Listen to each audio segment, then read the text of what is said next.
Welcome back. At this time, we're going to start our panel session on subcontracting enforcement as a priority.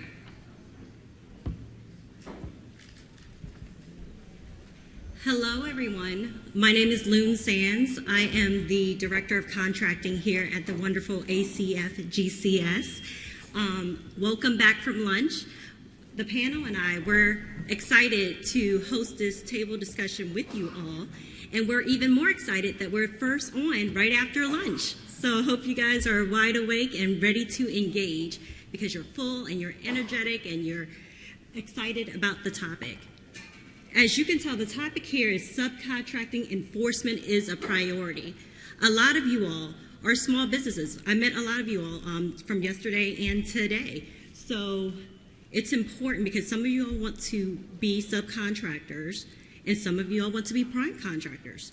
There are some large businesses here today that have subcontracting goals that they must meet. So it's also a great networking opportunity virtually and also in person. So what I would like to do now is introduce to you all the panel for this discussion. I would like for each panel member to introduce themselves along with how do they impact subcontracting. So they're going to introduce themselves and also talk about their role regarding subcontracting. And we'll start off with Ms. Brooke Baker. Thank you, Lynn. Good afternoon. I'm Brooke Baker. I'm the Deputy Executive Director of Acquisitions and the Deputy HCA for ACF. My role in the subcontracting realm is I direct, my job is to provide leadership and direction to the staff of GCS with regards to how we view and manage subcontracting expectations and to provide them input in procedure compliance, ensure that they get proper training on their roles and responsibilities of themselves, of industry, and of our contracting officer representatives. And that is it. Thank you. Thank you. Dr. David Greaves. Yes, my name is Dr. David Greaves, Deputy Director for Specialized Contracting and Procurement. One of the impacts that I would make in regards to subcontracting is, providing language within our performance work statements that provide the enforcement of those subcontracting agreements, whether it's same or similar service, making sure that the subcontractors do have those niche capabilities, those that are very important, same or similar service. And then the one and most important thing is just making sure everything is compliant with 52-244-2.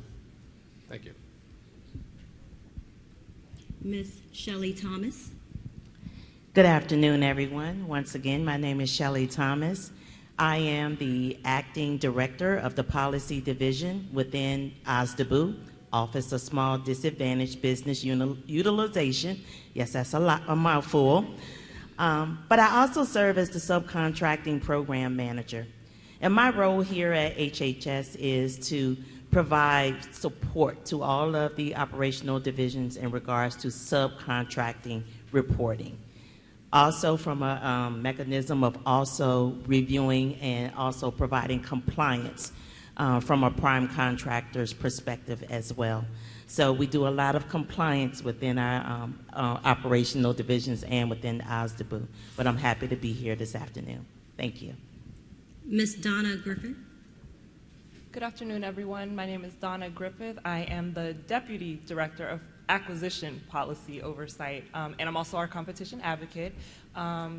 My role in subcontracting is really from a compliance perspective, so just like Shelley, but at the acquisition, the contracting office side, making sure that our solicitations go out with the appropriate subcontracting language, and then when those proposals come in from that, or quotes come in from that, that the plan was actually proposed and that we're evaluating the plan appropriately, and that we're also using the tools and resources that are made available to us to do that process appropriately. And then there's a lot of work post-award that has to be done as well to make sure that we're in compliance.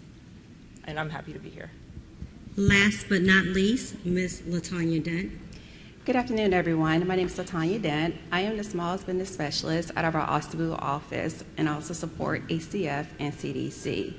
My role in the subcontracting enforcement process is to assist and support the contracting officer in the process of reviewing the subcontracting plan prior to award. We also collaborate with our mission partner, the SBA PCR, where we both collectively provide our advisory comments back to the contracting officer regarding the subcontracting plans to ensure that those elements are clearly outlined and they're in compliance in the FAR elements of 19.702. And happy to be here today. Thank you, panel members. So I will ask the first question. You guys start thinking about questions out there, okay? Get ready to join us in the asking question piece. Question number 1. Subcontracting has been a systemic issue. What are some of the lessons learned over the last 2 years, and what are some changes being implemented to address those concerns?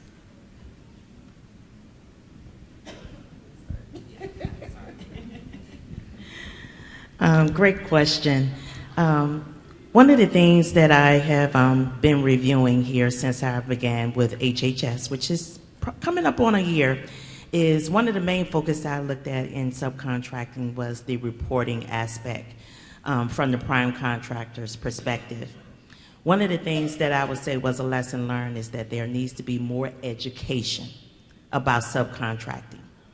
What I see is that we have two companies coming together in a contractual relationship. What I'm seeing is that there's not a lot of education of what the responsibilities of what each one is involved. That there needs to be more education on the actual accountability to the prime contractor, to the subcontractor, and also internally to the acquisition workforce. So one of the things that we are doing within the ACF office, providing training. We provide training to our acquisition workforce so they can have a better understanding of the many changing regulatory requirements that is to support subcontracting. We want to get that information out as real time as possible. So we do that training internally, probably about every other month to our acquisition workforce. But we also support our prime contractors and small businesses as well by educating them. We do outreach several times a month, out in the general public at conferences. We share this information with you so you can be better educated on what your roles and responsibilities are, what your benefits are in regards to subcontracting, and also to have the knowledge when you get that subcontract that you actually know what you're getting into. We want you to know the legalities of having a subcontract with that prime contractor. We want you to know what you should understand when you're working with that prime contractor, that you need to form a relationship with them. Just don't get into a subcontracting perspective. Of course you want the financial gain, but you want to also have a lasting relationship once you enter into that subcontracting perspective with your prime contractor. And so I'll stop right here. Anyone else like to add? I think from a contracting standpoint, what systemically I've seen is maybe, number one, the requirement to have the plan required in the first place in the solicitation. That's something that we need to probably improve on, or some area that we need to focus on, is making sure that the requirement for the plan is in there. So if you are a large business and you're responding to a solicitation and you see that a plan is missing, ask the question so that it doesn't, because it's a domino effect. If we don't include it at the beginning, then we keep going, right? It gets awarded, options get exercised, and the plan wasn't there to begin with. And so that's something that I think is really important for us to focus on. As Shelley said, the education is important across the board. So internal to contracting, that's something that we probably need to focus on and try to address, is making sure that the training element is there for our workforce so that they understand when the plans are required and how to evaluate the plans, and make sure that the plan is negotiated and that we're working with our partners in the OSDBU's office and the SBA to make sure that an appropriate plan it goes into the actual awarded contract. So that's where we are with that. Yes, I'll add to that from a small business perspective. So when I'm reviewing the subcontracting plans, a systemic issue that I'm noticing are the socioeconomic goals and the small business goals when they're like below the achievement. So if you're proposing low goals with no justification, of course, myself, the CEO, and the SBA PCR will come back and challenge you on that. So if there is a rationale for not proposing the goals, the recommended goals that's stated in solicitation, there needs to be a rationale there, because we always want to make sure that the goals are realistic, right? So my recommendation is to reference all of those items that are on the good faith effort slide. That's what we're looking for, to making sure that you're allowing maximum opportunities for subcontracting. Also, we know every plan is different, so every acquisition is going to be different. All the goals are going to be different. It's not going to be just carte blanche across the board, one size fits all for each requirement. So we're willing to make and look at those different adjustments. So we want to make sure that they're aggressive but attainable at the same time. So some of the things you may want to consider, looking at the previous involvement of small businesses in similar acquisitions. You also want to look at the availability of small businesses in the socioeconomic groups. And finally, look at the past performance of contractors, reasonableness of goals, and the message that the prime intends to use towards meeting that goal.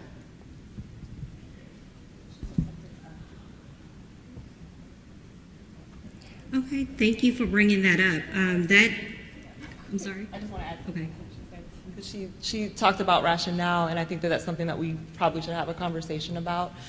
If you're not going to have a plan, or if you need to talk about why something in your plan looks a little different, that rationale is extremely important, and you need to communicate with the contracting officer so that they know how to document the file, because it's not enough for the CO or the KO to determine that there are no subcontracting opportunities. It really does need to be a joint decision between the prime or whoever the intended prime is going to be.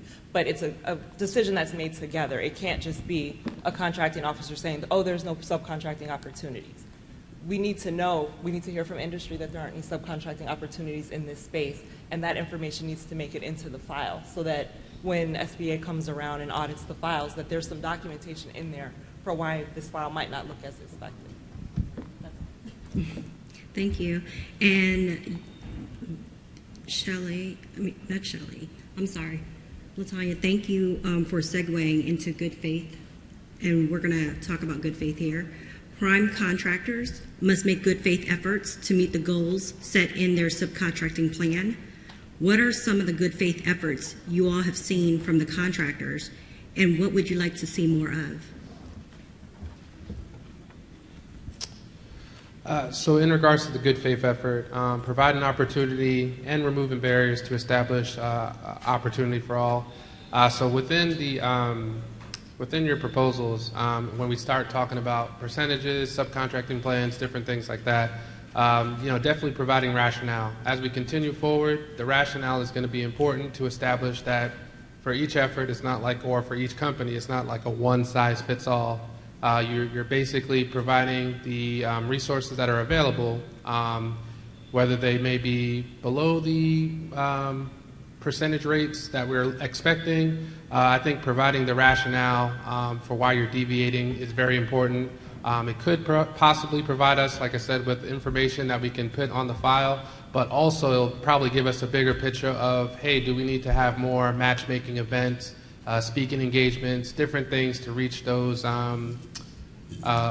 low percentage rates to kind of get those up. So it's an opportunity to kind of work with the government in improving some of those subcontracting goals, but then also it allows you to kind of partner with other companies that may have niche capabilities in other areas.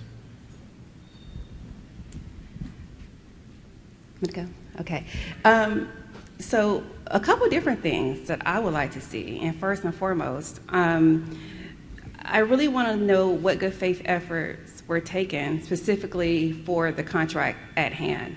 So sometimes contractors just broad stroke and place generic language in a subcontracting plan, but you really need to be specific. What have you done specifically for this contract? Whether it's holding matchmaking events, industry days, trade shows, we want to know that information, right? Also, I have several small businesses come to me and complain about large businesses not allotting them enough time to bid on the work. So just like you want the government allow you time for extensions and to submit your proposals, Please be fair with your subcontractors as well and allow them sufficient and adequate time when they're performing for bidding on the contracts. And last but not least, we want to see more of real opportunities, subcontracting opportunities that you have for small businesses and being able to break those out into feasible parts. So I'm going to take a little different approach to this one. I want to thank all of you guys for the partnerships that you do already have and the relationships that you guys continue to build through these events and other events. And as you continue to work with each other to grow and develop those partnerships, that you keep an open mind when you're creating those subcontracting plans. And you not only think of your environment today, but your strategic vision for what you think your environment is going to look like tomorrow. And being able to capture that and stick to those goals and have a plan on what you're going to do as a company or organization to continue to grow and develop that environment. And when you work with the government, let us know that vision, right? So it might not be documented on your existing or current subcontracting plan, but if we know where you're trying to go, we can maybe help you to build some of those relationships in areas that maybe you don't have existing partnerships. And also asking that you guys are honest with not only us, but yourselves on what is actually achievable and attainable as you're performing your contracts, right? Because a subcontracting plan is a plan, and those plans are fluid and they change. So being able to come to us before failure and letting us know, like, hey, you know, we expected that we were going to have existing partnerships in these areas, but maybe some businesses are no longer small, or they're no longer, you know, performing those capabilities, and you need to adjust or change the original plan. And us working together to come to an agreement if that is acceptable based on the existing market and contract, or if maybe, you know, additional conversations need to happen. So, thank you. Brooke brought up a very good topic when it comes to good faith effort, and that's communication. Just talk to us if you have any question about if something is going wrong with your subcontracting plan, or even developing a subcontracting plan. We are always here to assist in those areas, so you will understand what is your responsibility in regards to good faith effort. Because there are a lot of things that are within that subcontracting plan that you made assurances that you would do. So sometimes I also want to talk about the area of it's not about always, well, it is always about what you are doing, but it's also what you are not doing that we look at in regards to good faith effort.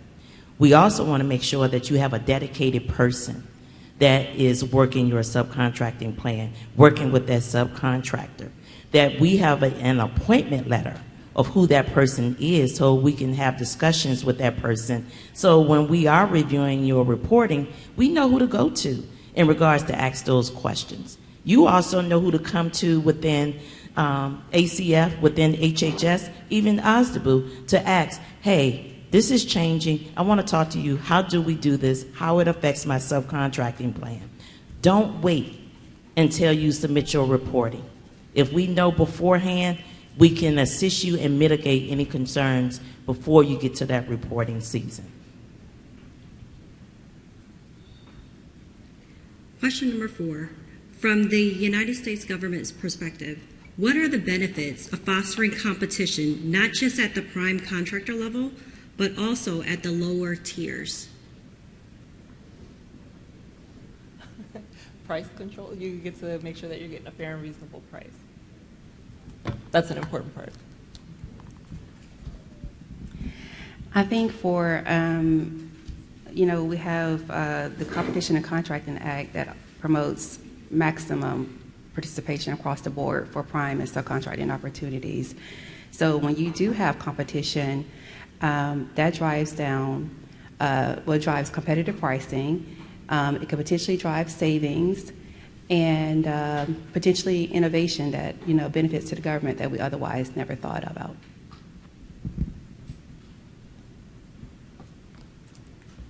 Okay. Patrick, you have Yeah. questions online? Sure. Yes, I do.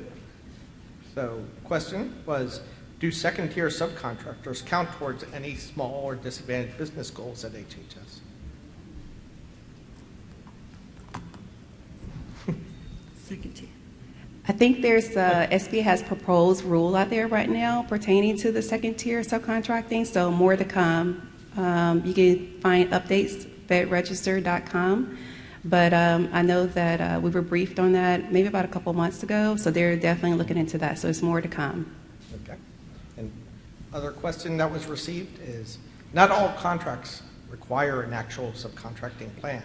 So what are HHS, ACF or HHS doing to help small businesses, especially smaller companies that have never worked with HHS in the past, get their foot in the door?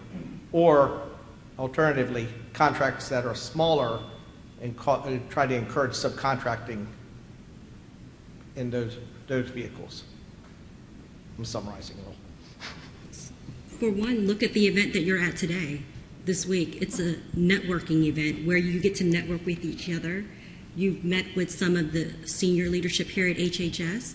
You met with our COs and CSs. Everybody look to my right. If you haven't made your way there, make sure you do. I know that everyone wanted to see Mr. Kenyatta Wesley, but we have COs, CSs here that can help you get into, help you know our requirement better, give you a better forecast.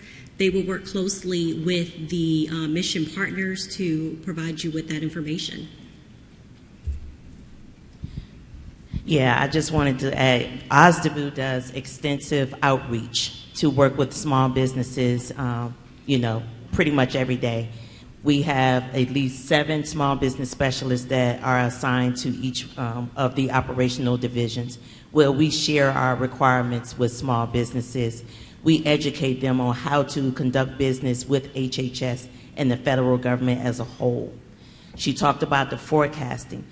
On our SBCX website, we have a listing of the forecasting for all of HHS to include ACF. That information is out there for you readily to review, to download at your leisure.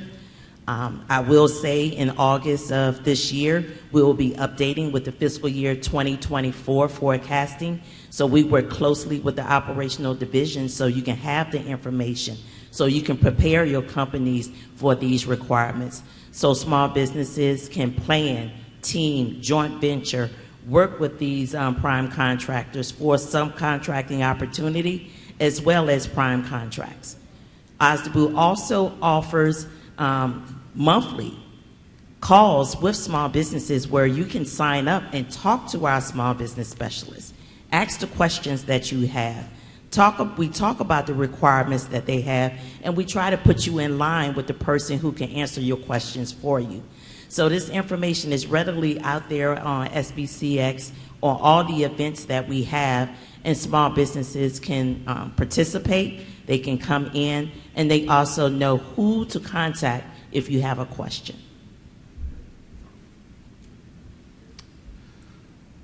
Thank you. I'll add to that. I'll say yes, definitely these events do help kind of, break the ice. So use these opportunities to reach out to any one of us in regards to the emails that were sent out on the names. Just click on the email. We're open for business, so definitely we welcome the conversation. If there's things that we can improve on, let's talk about those now so that we can improve on what we forecast in the future. So kind of leave it open-ended, so just reach out, essentially. Thank you. I'm just going to add to that a little bit more. So these events are great, right? And we're going to continue to have these on an annual basis at minimum. But with these events, you get to talk with our customers, right? So we're a service. We provide a service to ACF and our mission partners that we support. And they're coming out to brief you, industry, small businesses, large businesses, on what they see, like what their mission is, what they have forecasted as their current needs and or existing needs.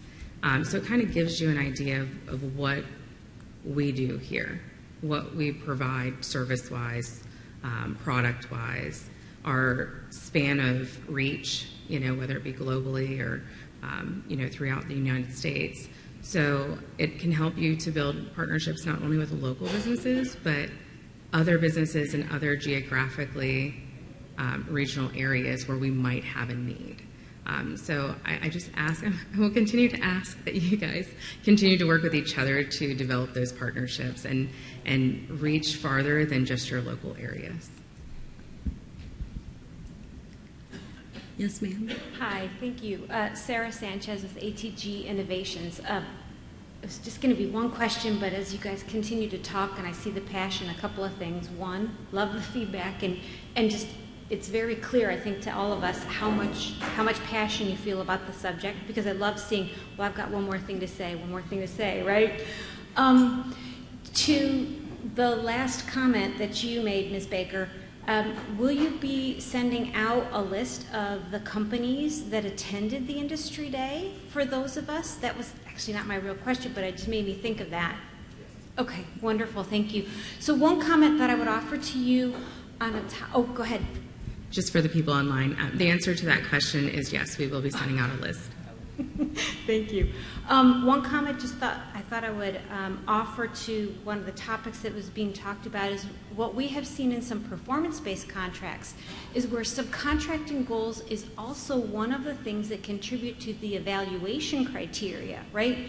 In adding or exceeding maybe the minimum targets and just kind of doing those kinds of things. So it looks like that's something that you all are familiar with, but we've seen that in a number of contracts as well as a way to really increase subcontracting. As a company that does subcontracting today, my question for you is around performance reporting, CPARs, really for the second tier subs from the primes. And are you seeing or are you engaging with the primes around ensuring that CPARs and performance reports are provided to the second tier subs as well? Because we are hearing that part of the SAM.gov profile will start to include things like past performance and CPAR data in the future as a part of our company profiles. So I think that's a great question. And I think Ms. Denton talked about earlier that they're still kind of looking at the rules and regulations that are going to surround that second tier sub. So I don't think that we can comment on how that'll be handled with regards to performance assessment, but I would hope that as you guys are negotiating with those other prime contractors on your relationship between your business arrangements, that you're asking them to provide that feedback and or asking them to include that as a request to the government, not only for us, but for other agencies that you work with, that they provide feedback on the support provided in the areas in which you guys perform. I might be mistaken. I thought that was already a requirement for first-tier subs to provide CPARs for second-tier subs. That was already part of the legislation. Yes. Yeah. We don't believe, we will look into that. Okay, yeah. Absolutely. Wonderful. Thank you. For those of us who are subcontractors, right, that just is a great way for us to become more competitive because then we have the past performance documented. So, thank you. Okay.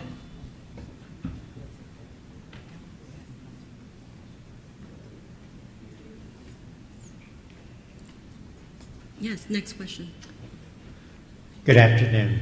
My name is Andy Lieber with Catapult Growth Partners, and I help companies, mainly small businesses, work with the federal government, help them put them into teams. Before that, I worked for both large and small companies, and the reason I'm telling you all this because this is important for my question.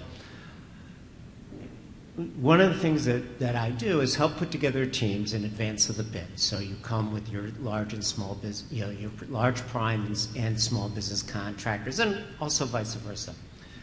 But one of the challenges I've heard a lot is small businesses are sometimes not satisfied because they say they don't get any work from the prime. I've also heard large businesses say that the challenge from some certain small businesses is that they don't get the quality of the people that they need to staff the contract. And so my question is how should a large prime handle that situation because we're under pressure to deliver, and you want to come up with the right people, and if a sub, no matter how well you vetted them, is not performing up to expectations, taking time for corrective actions with the sub will delay your ability to perform for the government at the level of quality that the government expects. I will be glad to take that one. Talking to a lot of small businesses, and you're right, we hear it from both sides of the fence, smalls not performing to the satisfaction of the prime and vice versa. They are not getting enough work. But that goes back to that relationship building.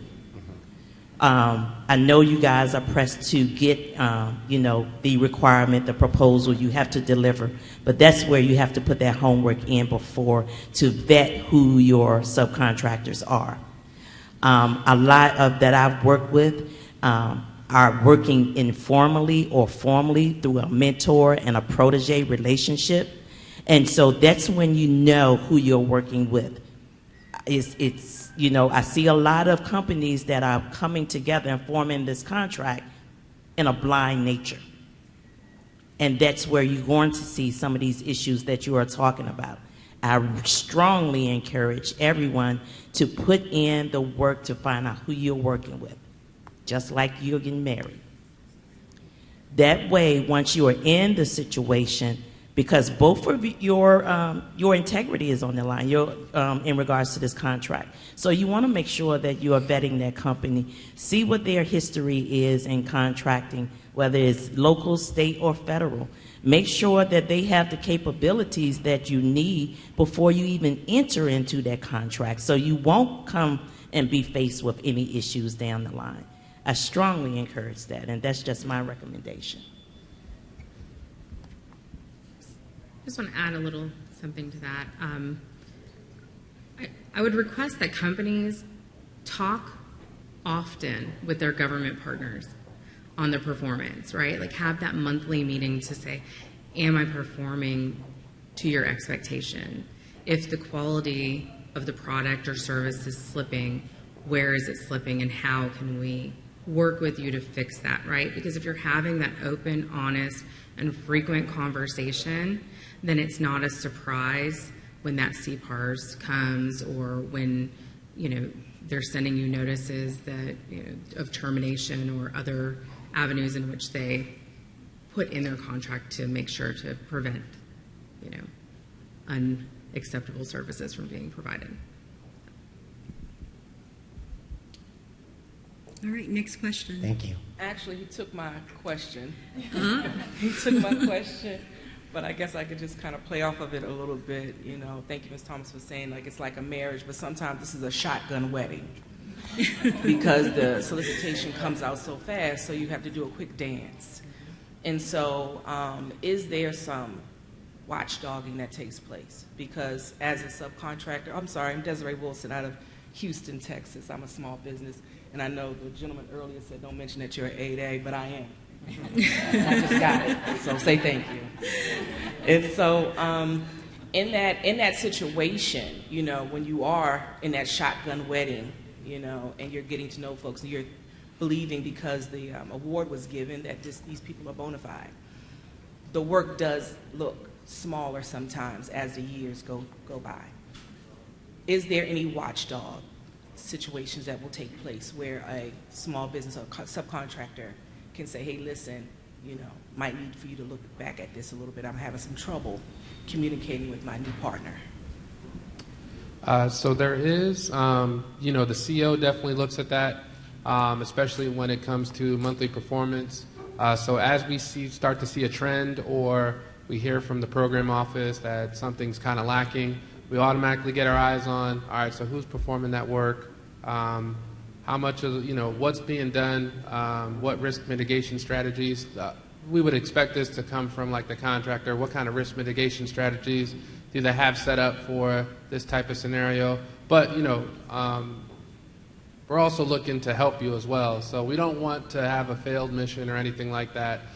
So as we get brought into the conversation of a subcontractor not performing or anything like that. We're looking to basically provide you with a resolution, or at least help you, either find a resolution, whether that be looking at other niche capabilities through other companies or something like that, to at least provide you with some kind of support, just so you don't feel like you're alone. So that's kind of one of the things that we start doing. But I would say that the best thing to do is effective communication. Keep us involved in the conversation. If there is something that definitely needs to be handled or resolved, by getting us on board early, we'll be able to kind of mitigate the situation.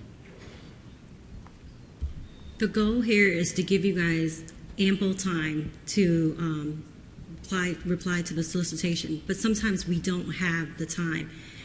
And I just want to put it out there, we're not against shotgun weddings or anything, but that's it. Next question. Oh, sorry. Can I just make one more comment, tag on to Dr. Greaves here? So I'm not for sure if you're aware as well, the SBA passed a final rule pertaining to the past performance for JVs and for subcontractors. And of course, as it pertains to JVs, you can use the small business, you said past performance for joint venture. But more specifically for the subcontracting plans, it's directing the primes to provide a rating to the small businesses within 15 days. And of course, it's going to be incumbent upon that small business to request that within 30 days of the end of the contract completion. Now, that doesn't flow into CPARs. That's just documentation that you will receive from the large prime, a CPAR similar to a CPAR rating. So the SBA is working on right now a clause to put into the contract to direct those subcontractors and large primes to comply, to make sure that you're getting that documentation and getting credit for the work that you perform. Just as a follow-up, my name is Arthur Tamayo. My company's Overlick. We've been around doing federal contracting for the last 4 years. This is just a wrinkle to the subcontracting thing, because we subcontract to develop our past performance. I think that's kind of the point, right? And apart from being able to be financially sustainable, there are instances where companies like mine get a contract under the SAT. It's a $220,000, $240,000 opportunity. That's not required to get a CPAR.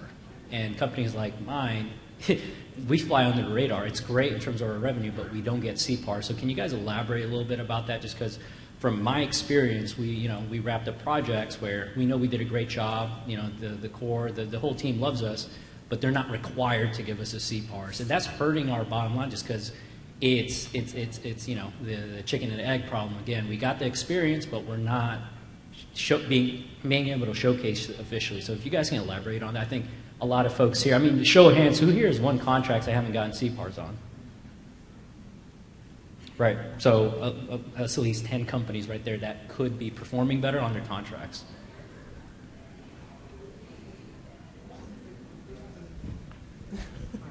Yeah, it's not required, but you can request that you have CPARS ratings. And I'm sure any CO would gladly go in and do a rating. Yeah, so some of the reasons why it's probably not showing up is just based on the NAICS code and then the dollar value. But like I said, that is something to where you could request it, so you could have that past performance instance put in there. That's something we would fully support. And what mechanisms are in place to get that? Of all the people that raised their hands, I'm sure we'd all love to follow up on what that tangent looks like, because we've tried that path, right? And so what other accountability measures are there? So if you reached out to the CO and CS and you did not hear back, myself, John Conlon, Evelyn, and David Greaves, we're directors and deputy directors of contracting. So let us know. Thank you.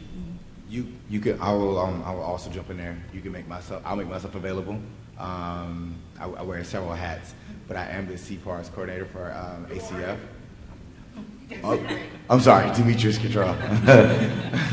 I am the CPARS coordinator, Demetrius Control for ACF, and so each agency has a focal point that if you're having trouble reaching out to the COs or CSs or cores and not getting the information you need, then I would work to see if you can find who the focal point is, to see who's controlling all the CPARs for that agency, and work with them to see about getting the past performance notated, and then whatever rating needs to be done. Yes, next question. Thank you. I think I just wanted to make a couple of comments for clarity and then ask a question afterwards. Some of the earlier conversations was around CPARs, second-tier subs, and first-tier subs. Only the prime is accountable to the government. Only the prime receives the CPAR. So it would be inappropriate for a subcontractor, first or second tier, to go to the government to complain about their relationship with the prime. If the prime is not performing the work satisfactorily and the government comes to the prime, it's their issue to resolve. Whether that issue is resolved as a direct result of their performance as a prime or your performance as a subcontractor. So I would caution you not to think that you have an invitation to go directly to the government and bypass your prime, because that would really tank your relationship, in my opinion. The other part is question/comment. As the SBA finalizes their ruling with the end of contract evaluation for your subs, and also some of the templates you're talking about with the required subcontract plans and stuff like that, I would ask the government to also make sure that they include those templates in the solicitation so you have a degree of standardization. I've seen subcontract plans in the 15 years I've been doing this kind of all over the place, where it's just kind of plagiarized from the last, contract plan that they had, or it's actually very well written and detailed. So if you have a template that you can include with the solicitations as this becomes a little bit more formal process, that'd be very helpful. Thank you. Hi, I want to address that one. I'm so excited to share, you talk about the templates, but we, within the OSDBU office, have automated that process for subcontracting plan submission and also vetting of that subcontracting plan between the contracting officer, the small business specialist, as well as the SBA PCR. So in the near future, if ACF and HHS hasn't started that process, they will be by the beginning of fiscal year 24. So it's much easier. I know when you take a look at the process, when you receive it, you will have a better appreciation than actually doing it manually. It reduces a lot of the errors in regards to inputting your proposed goals in your subcontracting plan to the contracting officer. And then on the contracting side, the OSDBU's office has actually helped draft solicitation language where you can just embed the link that goes directly to the SBCX system so that the people submitting proposals know where to go. And so it's very easy. It's in the solicitation, and it links them directly to, and then the whole process is carried out in the system. So that should help with that. Next question. Hi there, Sam Barnett with iParametrics. So we're also an SBA designated small business, and Kenyatta would kill me because I have another data-driven question here. But my question is really around getting, and he cut my mic, I think, from that. So my question is around getting visibility as we build out our team arrangements and strategic partnerships. To your point, Shelley, Ms. Thomas, about making sure that we are vetting who we're working with ahead of time. But if we could have visibility on where you're getting, where you're not seeing enough participation across the small business market, whether it's disadvantaged, women-owned small business, 8A, HubZone, STB, OSB, that would allow us to put together a comprehensive subcontracting plan and be able to actually give you a narrative of why we're doing what we're doing, just rather than just checking the boxes that are on the solicitation that you guys are flowing down. So is there any way that we could have visibility on that moving forward? Thank you. We can take it back and look into it.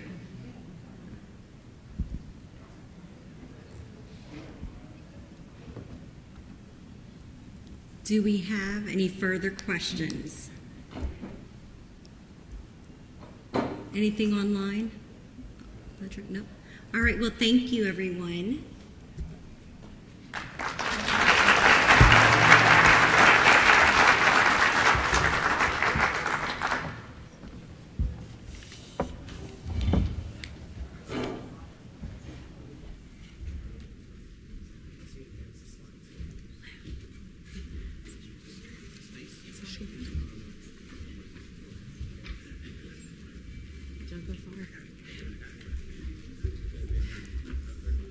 Okay, at this time, we'll start our kind of networking event. We're going to start that a little earlier for those of you online, but we will also end it earlier, and I have a surprise event for you guys today after the networking.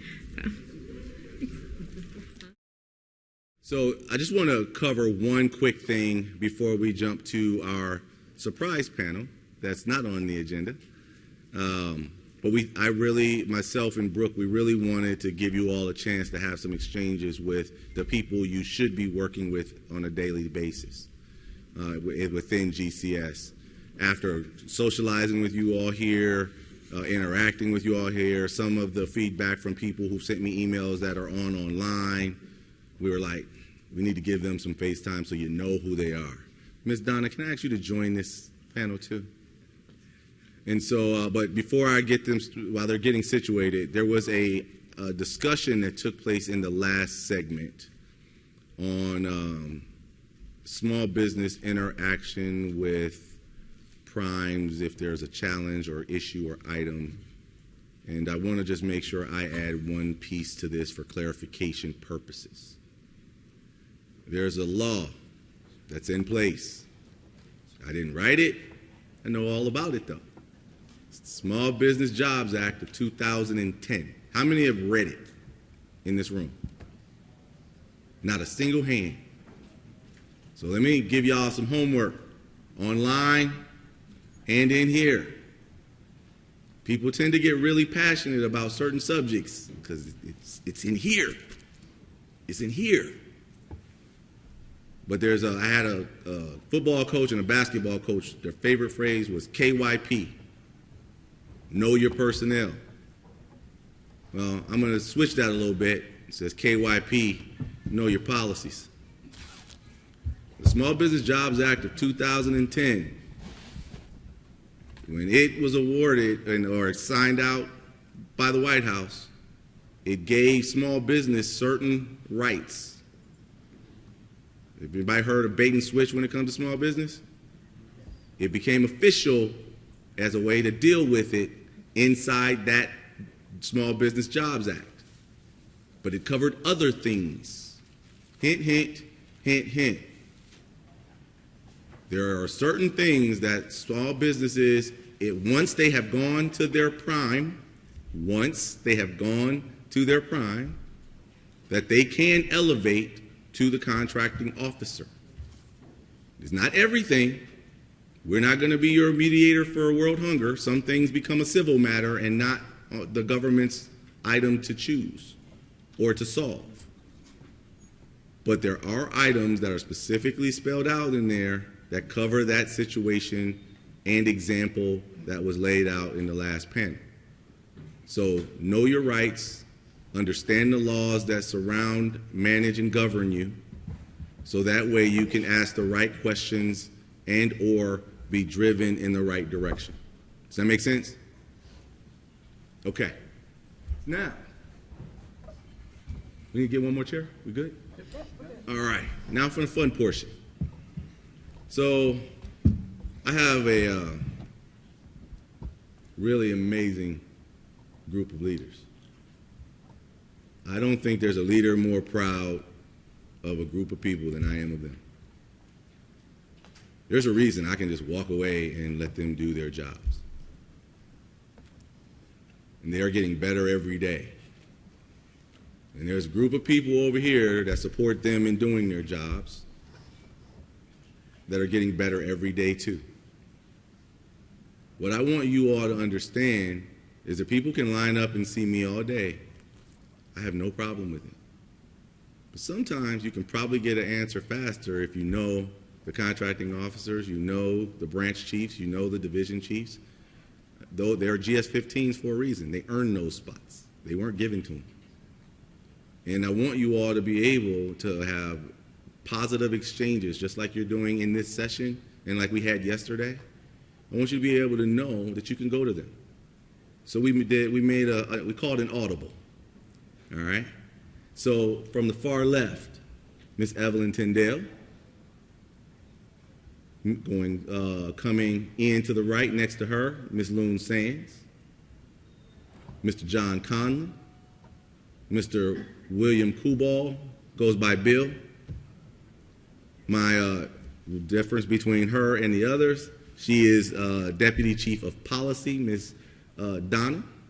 Help me, Donna. Your last name just went out my head. Griffin. Crap. This is what happens when you're live, you know.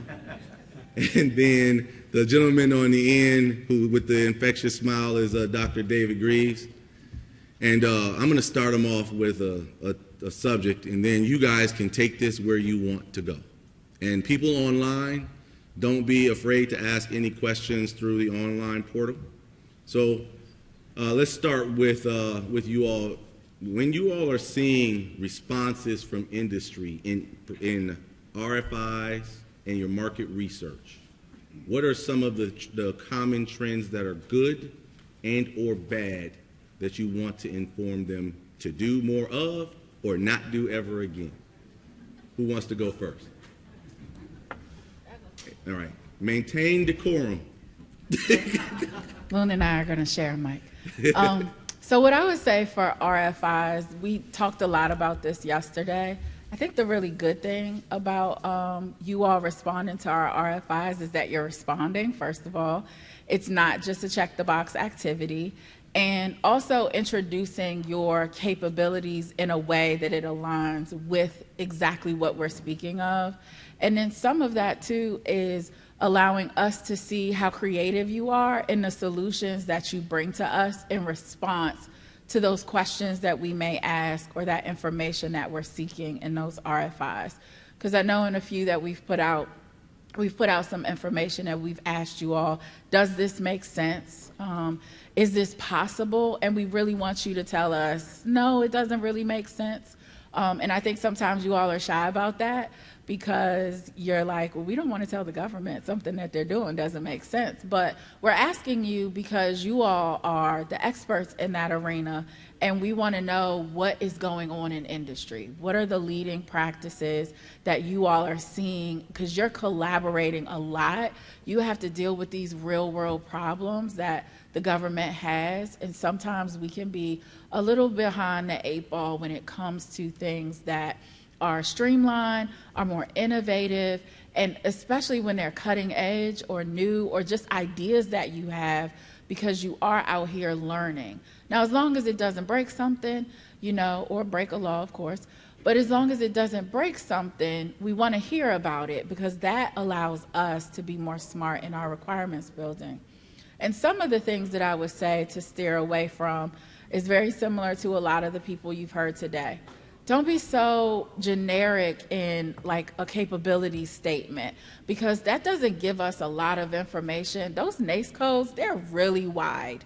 And sometimes we need something very specific for a really specific purpose, as you all have heard from our mission partners. So we really need you to drill down into your capabilities to tell us how your capabilities align with our requirements in real time.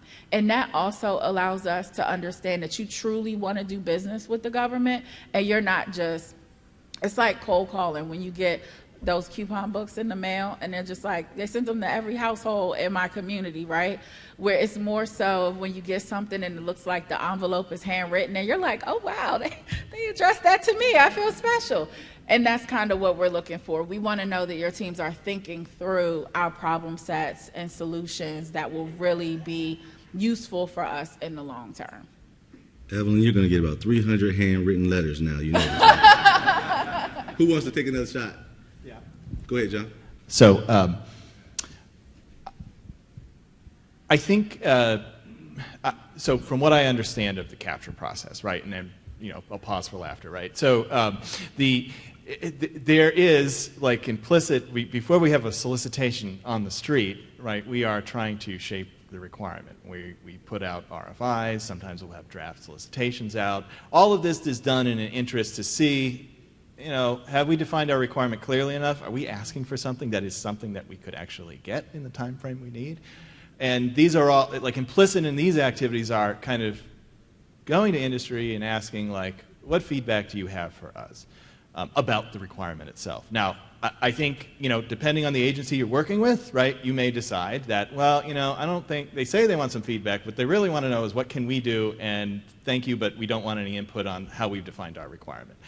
I would say that for us, we absolutely do want to hear your feedback on the requirement as stated. We might not take your advice, but I won't stand up here and say that we know exactly what we need to get from you and we're just ordering, off of the catalog, right? A lot of these things require your thought and your expertise.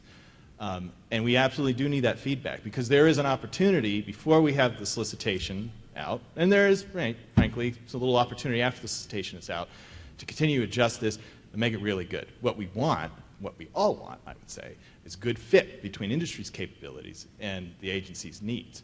And we have a small window to get it right and to zero in. And what it requires is, first on our part, to be able to stand and take some feedback. And maybe we're asking for it wrong. Or maybe the thing, we want 9 things and 8 of them are fine, and the 9th one is really a bridge too far, and it maybe should be handled in a different way, or perhaps one of you all have a special way to deal with that that's not exactly what we want.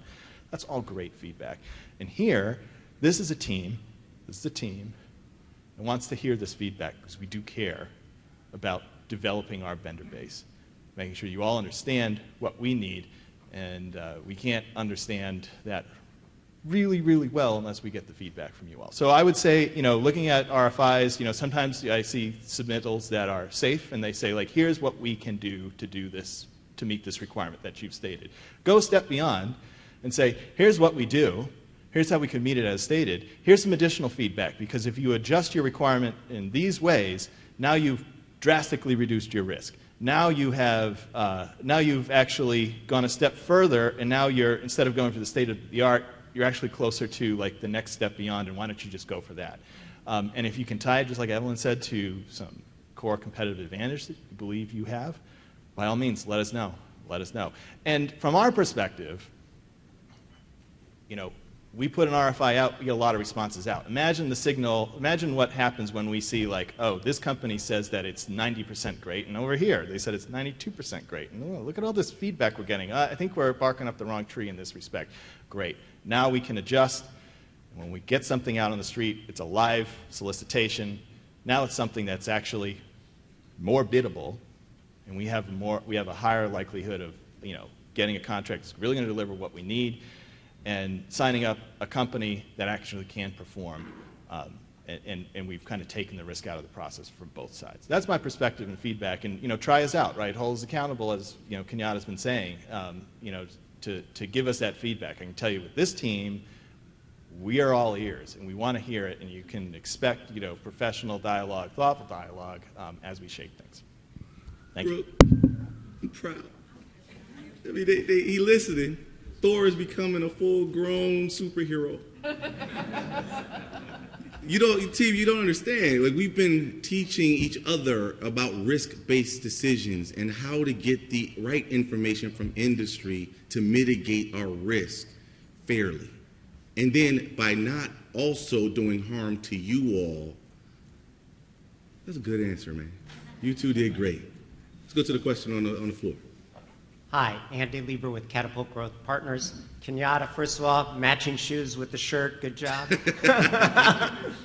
I think, John, right? Yeah. With what you just said, how should we present the information? Because, of course, when we respond to an RFI, we're all concerned with telling you how our companies are the greatest thing since sliced bread.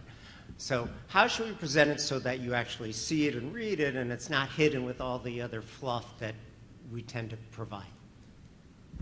I will be real quick because I want to get the perspectives of some of the other people here. I would just say one way you could do it is just answer it straight ahead and then break and say, like, here's some additional feedback in case there's an opportunity to adjust this to fit real well.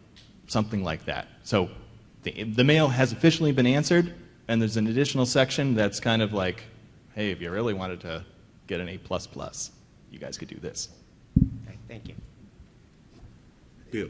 Yeah, so you made me think of something that my 9-year-old daughter likes to do when you're talking about your submissions for RFIs. So my daughter loves to watch YouTube, and she likes to watch these unboxing videos. I don't know if you guys have seen these things. And she goes wild just to see what's going to come out of a box. And I'm making this weird analogy only because when I post an RFI and I get the responses, I have no idea if I'm going to go to a small business set aside. I have no idea if it's going to be full and open. And a lot of that is built upon the credibility that I see in each proposal. And I've seen a mix of people who oversell drastically, and that's a problem because now I have to go to the small business office and explain why I don't think, based upon other research, why a small business may not be able to do a requirement. Or I've seen people undersell, where I've seen them address the requirement that's in the announcement, but I've seen just on their landing page for their website that they could do a whole lot more. And I think being open to just sharing, like,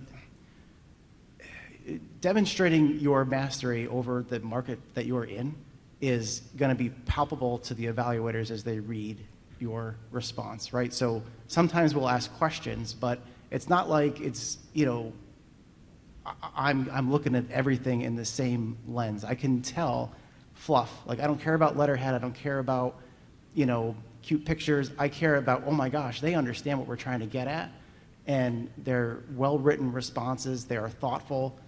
And those are the proposals that help us craft our requirements. And I'm going into a little bit more detail than I anticipated because I know a lot of folks in industry think that we already know what we're going to do when we go out with an RFI or go out with a solicitation. And the reality is the vast number of conversations I have with my primary client, which is ORR, they don't know what they want because it's either a new requirement to them or the way they've been meeting their requirements in the past haven't been as successful as they want. And the reason why Kenyatta is asking us to come here and do these APBIs and have industry outreach is because we need you guys.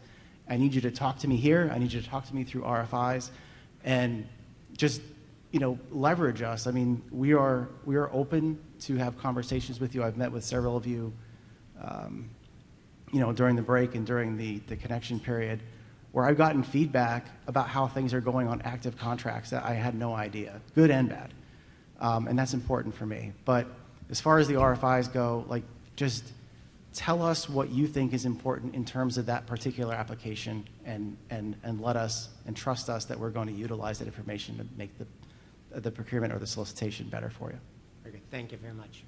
So one of the things that that I often get when we get proposals in and then we go through the full evaluation process these are on like service contracts, professional services, engineering services, research projects. And the solicitation can say technical is more important than every other factor to include price. I'm just going to use that as a simplistic example. And then the ratings come out. Some people are excellent, some people are good. And let's just say the good rating has a much lower price or a lower price that cannot be defended by trade-off. Y'all hear me so far? And the audience members, meaning our industry base, comes to you and says, how is this possible? I'm excellent, I'm good, they're excellent, but they're cheaper. But you said technical was more in price, and you're going to award to the one that is cheaper. How are you going to explain that to industry? Who wants to take that?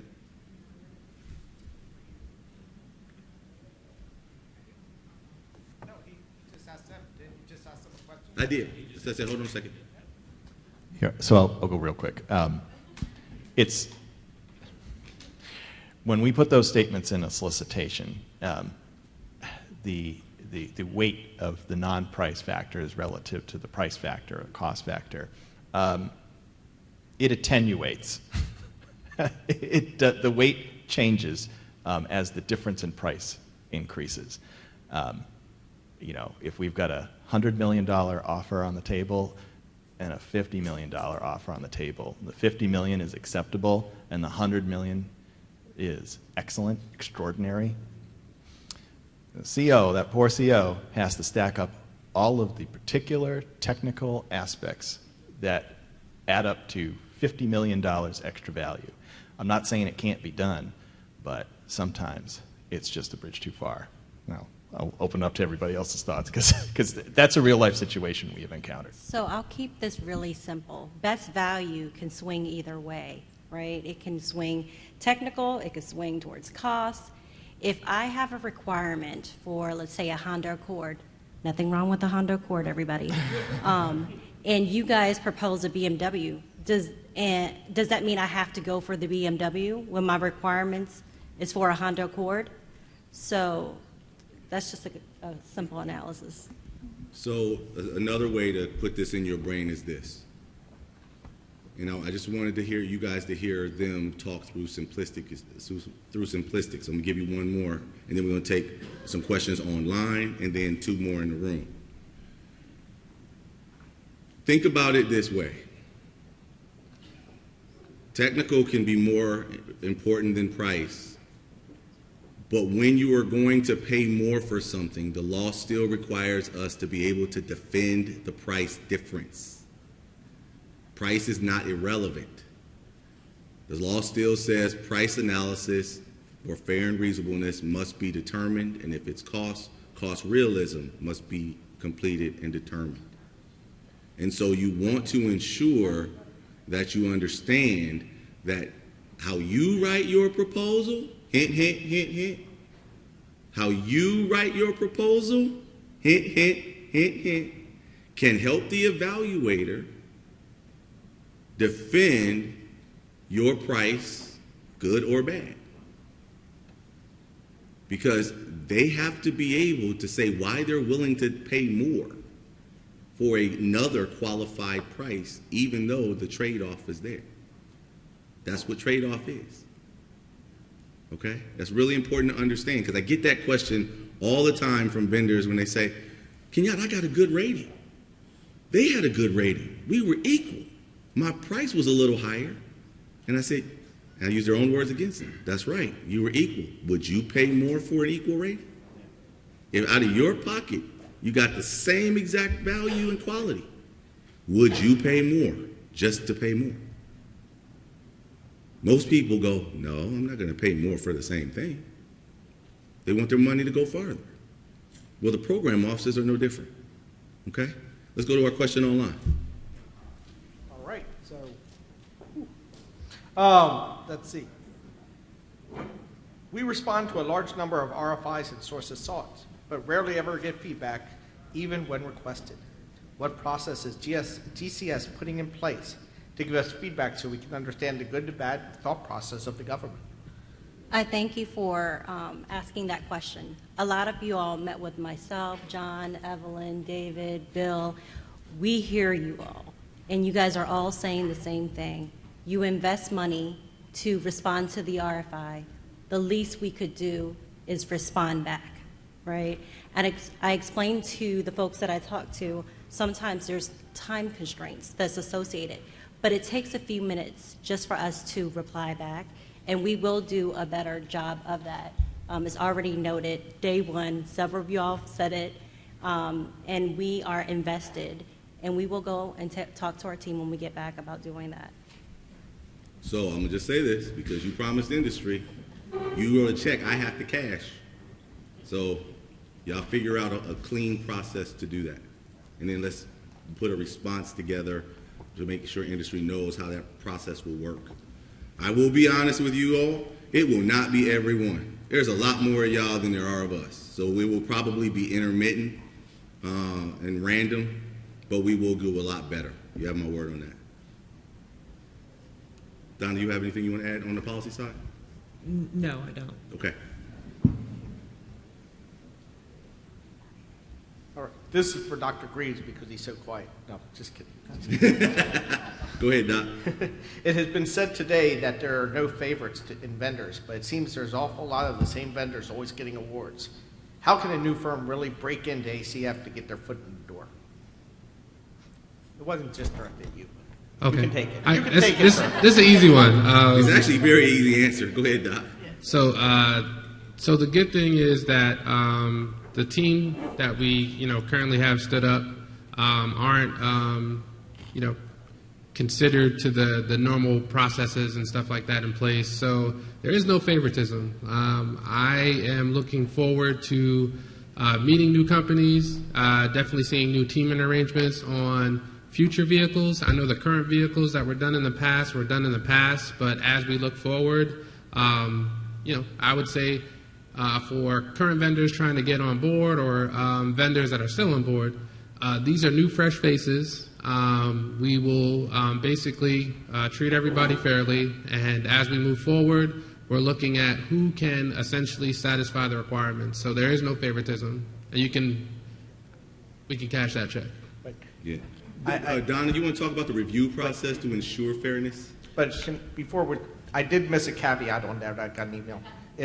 It's especially when our forecast and everything is an update, so they don't know necessarily what's coming. Also, So I heard a lot, so I'm going to unpack it so that we can get there. With regards to the forecast, our HCA actually has an initiative to make sure that the information that is presented to you all is fresh, refreshed. So I think you heard Ms. Thomas or someone today talk about how in August you'll get an update on the SBCX system, but our HCA is committed to making sure that that information is fresh or refreshed throughout the fiscal year. So we work really hard with our program offices to make sure that we are constantly trying to get updated information, and we hope to see that change going forward so that the information that's on the SBCX system is current for you all and you can go out and get the updated forecast. So that's the forecasting part. With regards to competition, I know you guys saw the numbers yesterday, and I believe Kenyatta talked about our competition rate. We actually have a really high competition rate when it comes to new actions, and you guys heard a lot about new actions coming up. So for FY23 going into FY24, the program officers are coming and telling you about what is coming. GCS actually has a really good track record with competition. The problem is with the dollars. So for all of the new actions that are coming, the majority of those actions have been and will be competitive, and I know it doesn't seem that way when there's a large amount of money that seems to go in the same direction. But in terms of new actions coming, the majority of those will probably continue to be competitive. So I encourage you all to pay attention to the announcements when they come out, because more than likely they'll be competitive. Bill Kubo, how long have you been here? 9 months. John, how long have you been here? Almost my 6-month anniversary. My half birthday. Dr. G, how long have you been here? 9 months. Team, the average person on the staff below them have been here 6 months or less. They don't have a preference. They don't know y'all. They don't know if they should like you or dislike you at all. There's something that we've been instituting, which is rotating source selection teams and actually taking people off source selection teams. That is another way that we control making sure there's fresh looks and reviews. Then you have the compliance checks that happen after. That's all right, I got you. That's why they pay me the small bucks. I got you back. And the compliance checks happen after the technical team have done their job, but they also have a compliance check before on all the documents that go out. It's 2 layers of the reviews and 2 legal reviews each time. If there is something going on about unfairness, it's not happening under this team's watch. There's too many eyes, too many reviews that would let that happen. And then with us rotating the teams around, plug and playing people so they get to see different vantage points, different customers, that keeps their opinions fresh, and they get exposure to new companies that they didn't have exposure to on the last program they were on. So we're doing a lot to ensure fairness and fresh looks at your RFIs as well as your proposals. Hopefully that helps. Oh, let's go this way. Thank you. I thought there was a person over there too. Berger Unseth with PDC, Phoenix Data Corporation. I'm curious about the process that you do to get to the point where you can put out an RFI. Is there any research, like a recognition of whatever problem that you're having and where that's coming from? Any of that is sort of helpful for us to write to you and address what it is that you're needing.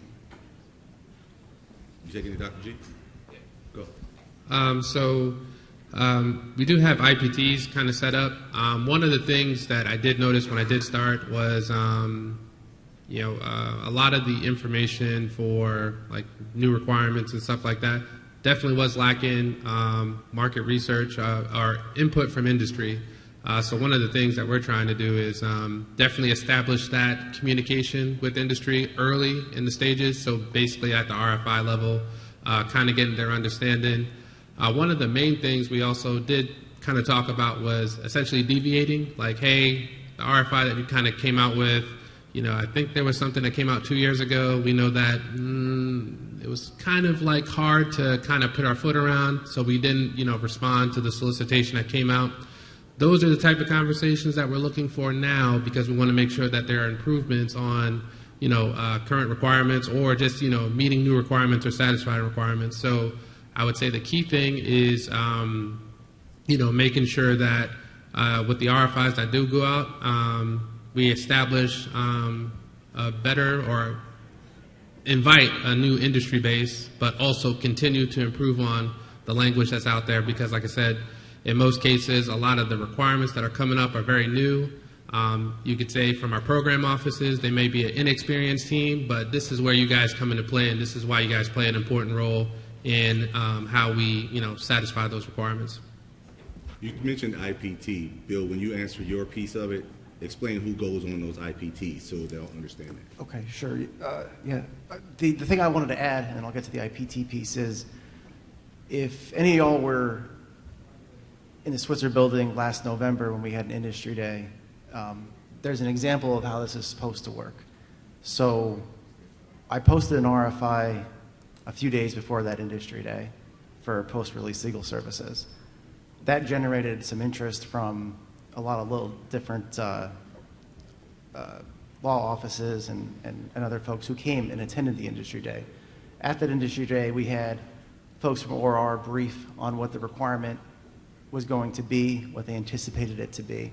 And that helped people provide educated responses to the RFI, which closed after the event ended. And I can tell you right now, of the almost 20 responses that we received, they helped us craft the solicitation that we're putting together as I speak. So that to me is evidence of how this engagement is supposed to work. The IPT piece is important because it's a team of contracting folks, program office folks. Ideally, you have some of our legal counsel involved. We also can involve policy if necessary, and we'll, as a group, try to define what we're trying to get a solution for. And as smart as that group of people are, we're going to miss things, and that's kind of where the engagement, I think, is important. And as we start to get into this cadence of having industry days, APBIs, RFIs that go out, sources soughts, you're going to see these things build upon one another. And if I remember correctly, that industry day, there was very few government stakeholders who were able to brief on their future requirements, because they're not thinking the way that they need to think just yet. They're thinking about what's right in front of them. And what we're trying to do with our clients is get them to think about what's going to happen next quarter, then what's going to happen next year, and then what's going to happen 3 years from now, so that you guys can help us figure out how to get there. But I just wanted to kind of use that pattern of events from last November to now to show one area where I think all of our initiatives need to go, which is open communication, having a forum where we can talk, and then also having a process by which we can flow information back and forth so we know we're on the right path. So is a lot of that activity or some of that activity pre-RFI or Yes. after the RFI? There's going to be a lot pre-RFI where our clients try to figure out what do we need to do, when is our money going to come in, what's the scope of this requirement going to be. They're going to talk to stakeholders on the ground to see what their needs are, and they're going to build all that stuff up. But we got to figure out with you guys what's in the art of possible, because we may not know. And that's kind of where that engagement is really important. Thank you very much. Okay, so we have about 5 minutes to get through 3 more questions internally. So we're going to have one of you answer each of the 3, but we won't go around round robin. Once I hear the question, it's going to be flashpoint. Who's you next? Let's go. Yeah, thank you. I'm Lori Robinson. I am the managing partner for Project and Vendor Management Advisors. We are a women-owned small business and a 10-year hub zone. So I'm not going to ask a question. I'm just going to ask you to do something. When you're doing a source of SOT, we know that we have a threshold, a financial threshold as a carve-out for a hub zone. So sometimes when we have things that you ask us to do, we know it's not going to make that financial threshold. So one thing I would ask you to do, and this is what we've gotten our state and our local government to do, is do a carve-out. So let's say that within a procurement there's a quality assurance surveillance plan that has to be done. Monitoring, compliance, financial management, fraud and abuse, any of that section can be a carve-out. If you're having an oversight part of and reporting, compliance reporting or something, that is something a hub zone, women-owned small business, that could be carved out, and you guys would probably make your hub zone numbers if you did some things like that. So I just wanted to say on behalf of all the hub zone, and there aren't many of us anymore because of COVID, that consider that, and when you talk to your clients, ask them, is there a section that can be carved out? Okay. So I will tell you, thank you for that suggestion.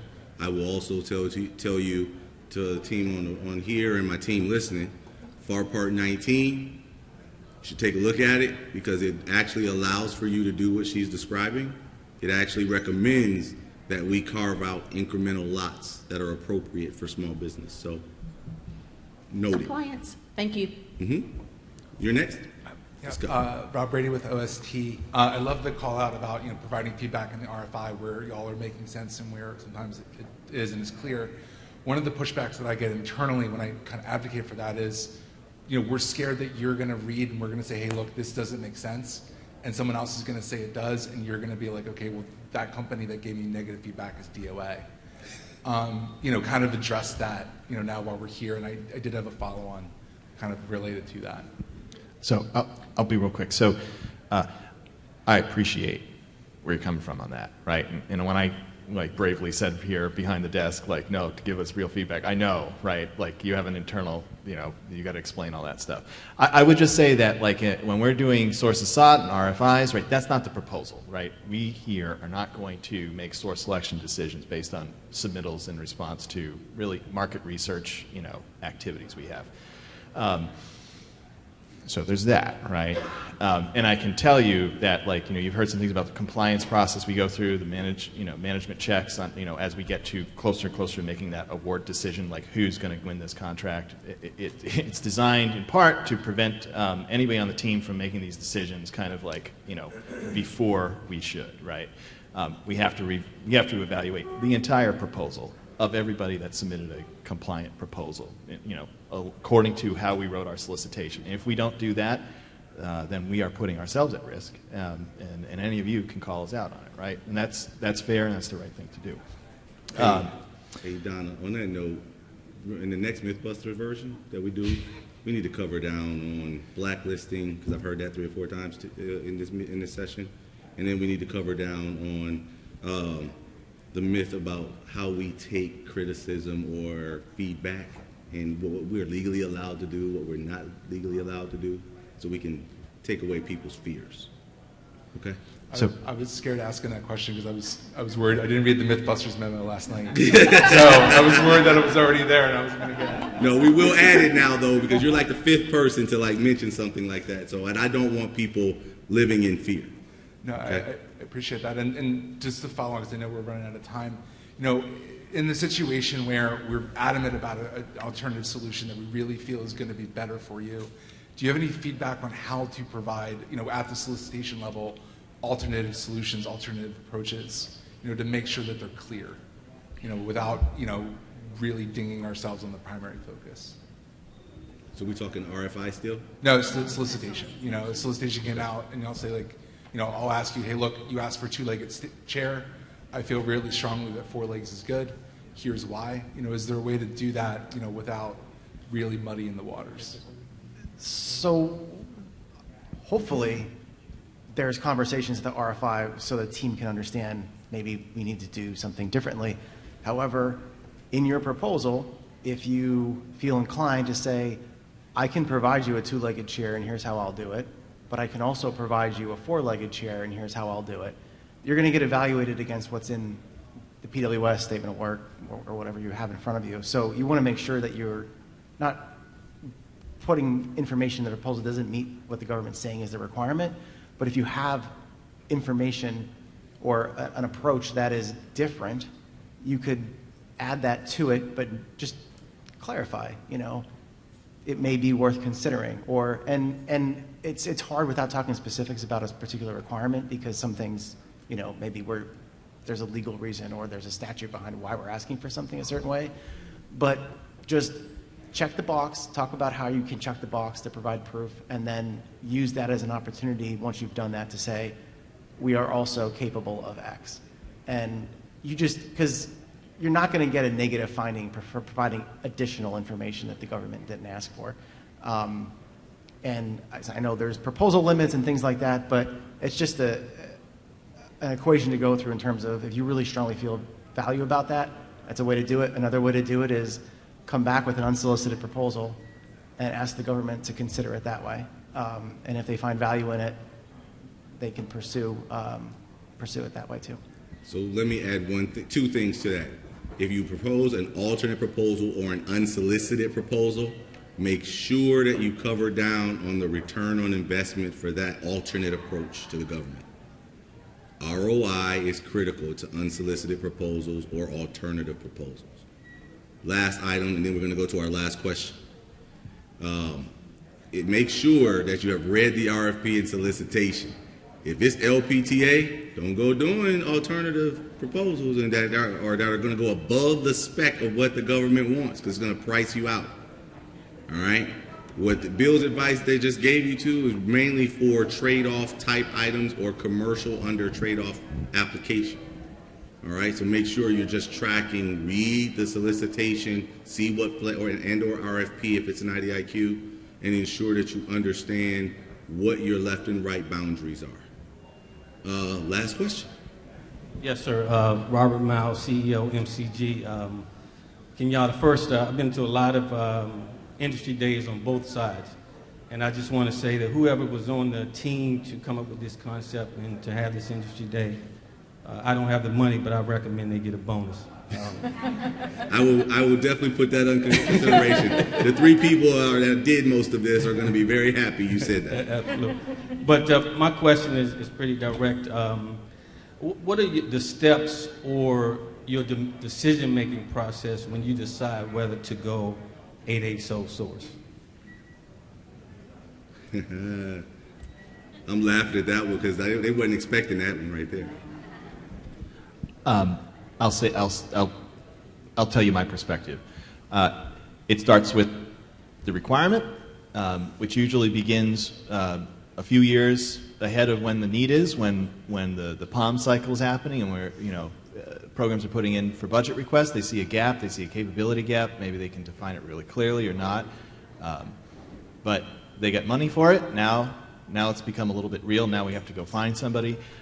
Market research is our tool to identify what sources are out there, and they're a way for us to compare the respective merits of various approaches to closing that gap. That market research may surface 8A firms that can meet that requirement. Now, I'm also excluding the case where an 8A firm is already covering an existing requirement, because if it's in the 8A program, then it's going to be in the 8A program. So talking about like where we're thinking about should we bring this to 8A, it depends on the need, depends on the availability of sources that could meet the need. If we've got an opportunity to go to the 8A program, we think about what does that mean? Yes, we can sole source. There's some advantages to that, and the 8A program is set up for various reasons, various good reasons to go sole source, and we have no problem with that. Sometimes it also makes sense that we want to keep it in the program, but competition drives some good outcomes all the way around, right? Pricing, innovation, et cetera. We may want to harness that. We look at the time available, right? Started out with the time element, began years ago in the POM cycle, and now we're getting close, right? And we've got to make some decisions. We look at the time available, we look at the capability, we look at the complexity, and then we talk about it in the IPT. Once the IPT has a good decision, they go up and brief it to management. And depending on how much money we got to spend, sometimes it's one layer, sometimes it's a bunch of layers. And if we've got a compelling argument and we can articulate the risks and how it will be managed, and we can talk about how we see value on the other side, then it's all systems go. Sometimes the answer is no. 8A is not the right way. We should go out to industry. Maybe it's a set-aside. Maybe it's fully unrestricted, and we pitch it out. And that's sort of like talking about 8A, but the overall process of how we zero in. Yeah, that's the template that we apply to all of this decision making. And again, I want to highlight that the need kind of starts years ahead sometimes before it comes down, and a lot of these decisions are made relatively close to like the award date when you're thinking about the full cycle. Lou, anything you want to add to that answer? I think he nailed it. I pretty much think he nailed it. No, I'm good. Okay. Evelyn? The one other thing I would add is that we're transitioning, right? So there's also going to be those natural opportunities. I mean, you all have seen our competition as well as our small business numbers. And I know in our director's portfolio, there are some of those natural opportunities where we believe it's a good alignment for new entrants, where we believe it's good alignment for the mission, because there is a space where 8As naturally fit, and we can find that. And so those are always nice opportunities for us as well. So we definitely consider them. We want to make sure that the portfolio is as diverse as possible. And we also want to balance that with not only the different socioeconomic programs, but also competition. And so we want to make sure we have a good balance of all of those things. So team, thank you for your impromptu support and help and discussion. Don't let this be the last time you all speak to them. All right, both online and in the room. Give them a round of applause, please. Because they were definitely not ready to do this. All right, while they exit the stage, I will introduce our next program office. It is, they're doing virtual, so you will hear them, I think. Will they be on the screen as well, or just their charts? Okay, so, that's okay. She's going to talk and the charts will be on the screen? Okay, so you'll see her charts on the screen and hear her voice, whether you're virtual or in the room. The Office of Human Trafficking and Persons is the program office up now. Thank you. Good afternoon. Can you hear me?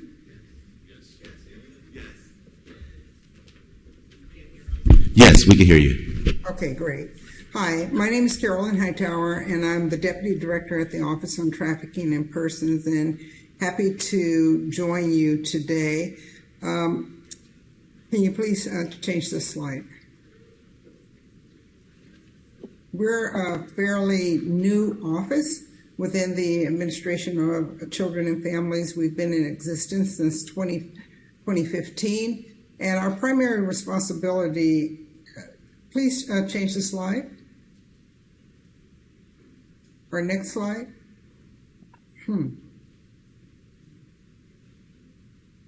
I'm sorry. Okay, now.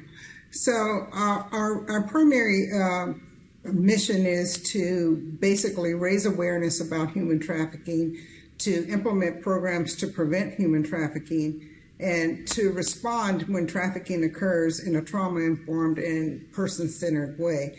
So we support a number of different programs to support this mission, and with the primary goal of setting up a nationwide system of services for individuals who experience trafficking, as well as focusing our attention on gathering data and producing evidence to inform our programming and our our policy, and to also raise awareness through our Look Beneath the Surface prevention campaign. We take a public health approach to human trafficking, which looks at who informs or who intervenes on behalf of trafficking victims, recognizing that it's important for us to engage individuals who have experienced trafficking, as well as community-based organizations, as well as tribal organizations, state and local governments, and nonprofit organizations. We also determine how we intervene based on the social and economic determinants of health, which looks at things such as employment, education, housing. And then finally, we are invested in research and evaluation and data collection, again, to inform our program and policy making. I'm not sure that I'm seeing the same screen as you are. So there are 3 functional areas for our office. The first being protection, the second prevention, and then the third research and policy. Our protection division focuses primarily on those services that are needed by individuals who experience trafficking. And our flagship program for the protection division is the National Human Trafficking Hotline.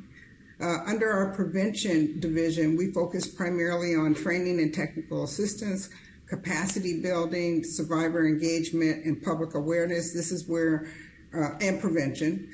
And this is where our Look Beneath the Surface program is located, which is our public awareness campaign, as well as our National Human Trafficking Training and Technical Assistance Center.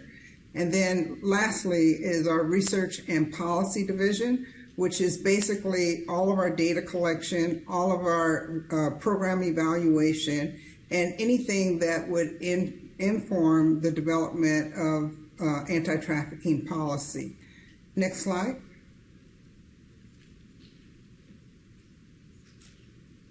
I shared this slide with you just to demonstrate the size of our budget is fairly small. We have a $30 million budget for FY23, and if you notice on the slide, there is a breakdown of the funding between our foreign appropriations and our domestic appropriations. This is important because under the domestic appropriation, there is a statutory matching requirement. So we tend to put more funds into the foreign appropriations, but those funds can also be used for domestic victims of trafficking. Next slide. This slide is actually intended to just give you an idea of where we place our priority in terms of funding and funding allocation, with the largest majority of the funding going to our victim services programs, 45%. The next largest amount, 15%, to our prevention activities, and then to the training and technical assistance activities being 12%, and the program evaluation 12%, and then mission support is basically the program implementation internal to our offices. The final 2 areas are public awareness and technology, and that's where we will be seeking contract support, and together they represent about 9% of our total budget. Next slide. So there are 2 areas where we are seeking contract support in the upcoming year. That is in the area of the public awareness area and for our Look Beneath the Surface campaign, and technology for our anti-trafficking information system. Next slide, please. The Look Beneath the Surface campaign, we've identified the primary and secondary audiences for this particular contract. We're looking at adults and youth who are at risk for experiencing trafficking, foreign national youth who have recently arrived in the United States, migrant farm workers, and indigenous youth. And then for the secondary audiences, there's generally the professionals that we look to work with us in partnership to respond to human trafficking. Those are the healthcare professionals, the behavioral health professionals, as well as social service providers, outreach workers, and school-based professionals, which really support our prevention efforts, and then federal staff and contractors. Next slide, please. So under the Look Beneath the Surface campaign, there are a number of assets that have been developed and that we will continue to develop, looking at animated video shorts, posters, stickers, wallet cards, ads, building partnerships with some of the communications industries. So This is primarily our way of supporting our prevention efforts and awareness efforts. Next slide, please. I hope that we're tracking because I can't see the slides moving, so I apologize if we're off, but I hope that we're at the slide that says LBS Public Awareness.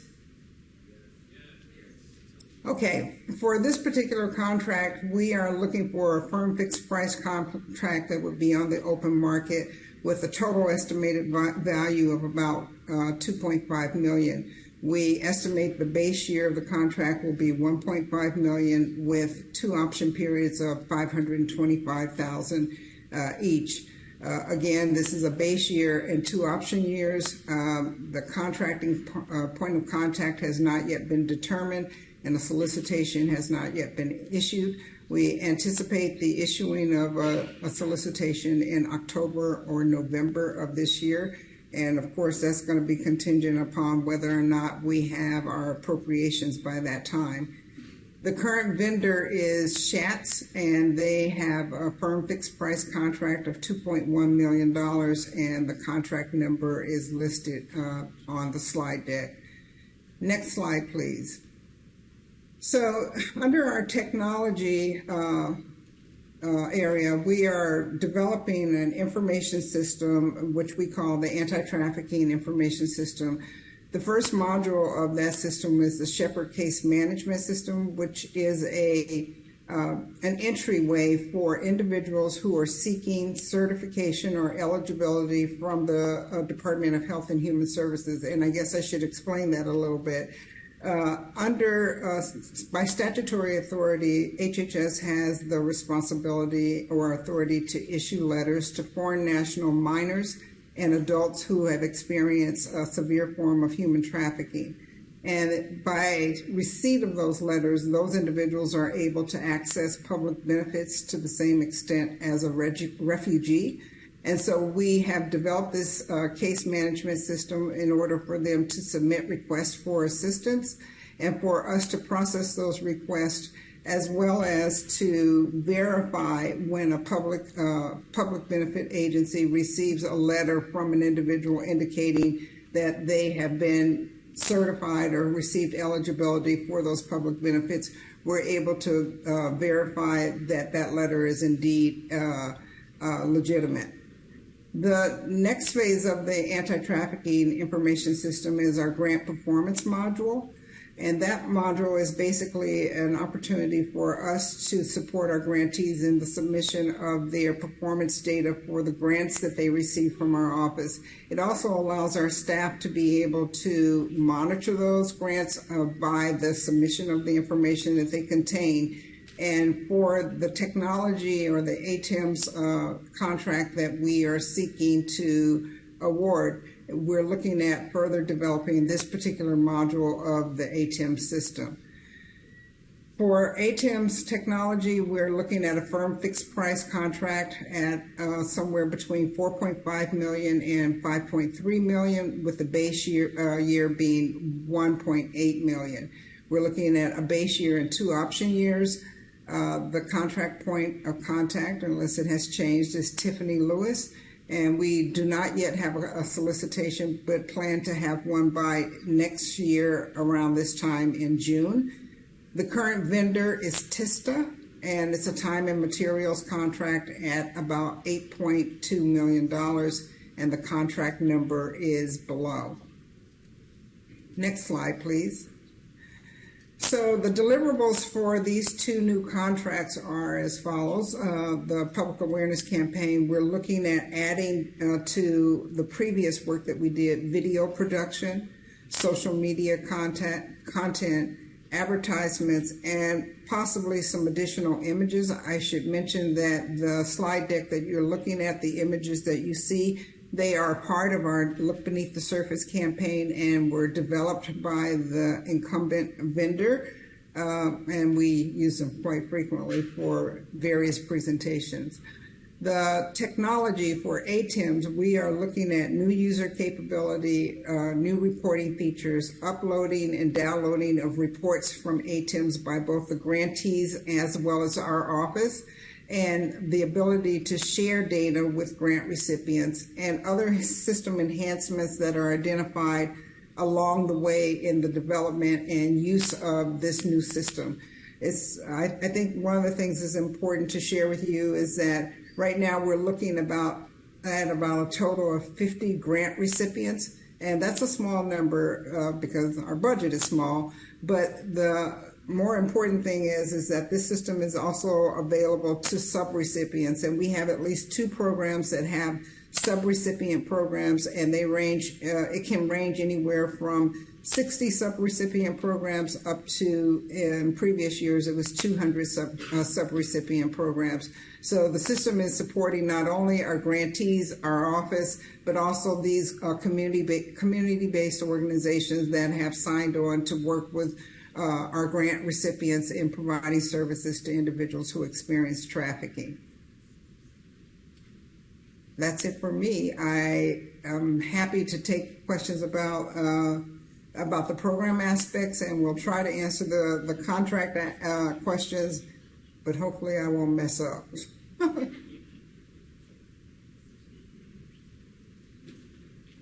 Any questions?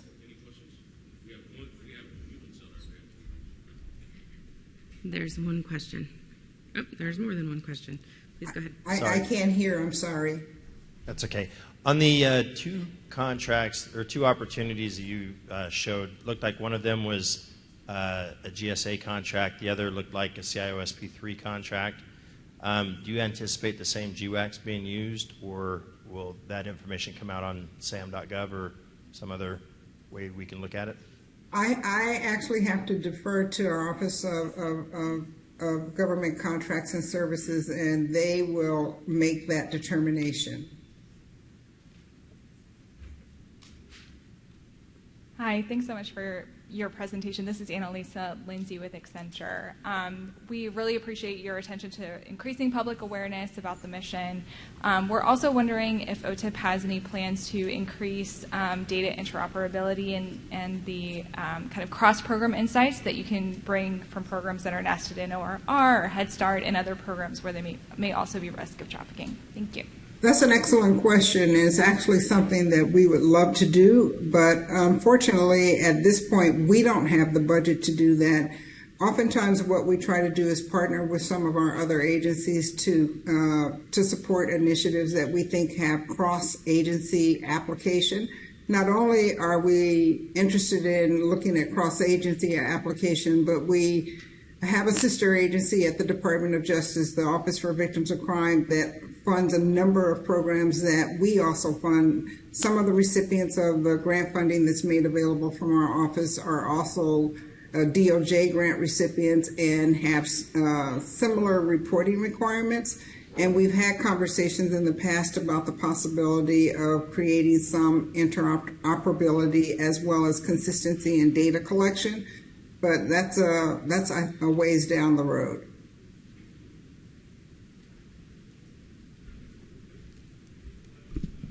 Thank you. That's all the Any other questions. question? Thank you for that question. That's all the questions they have for you. All right. Thank you so much. I look forward to you guys applying for our funding. One thing I should also mention is that we are really committed to engaging individuals who experience trafficking in the development of our programs and services. And, that's one of the things we look for in any grant recipient or contractor that we're working with, that they engage those individuals on some level.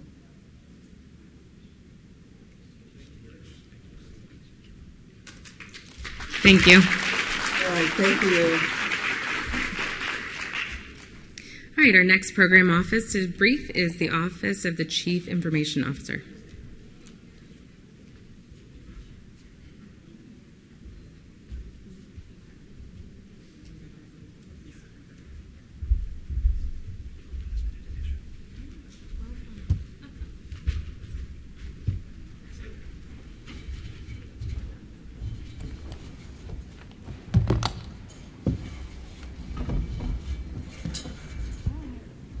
Hi guys, so my name is Sandra Hamilton and I am one of the directors in the Office of the Information Technology Officer, but what I wanted to inform you of is we've recently rebranded ourselves to, I don't have my tech there, my slides are, ACF Tech.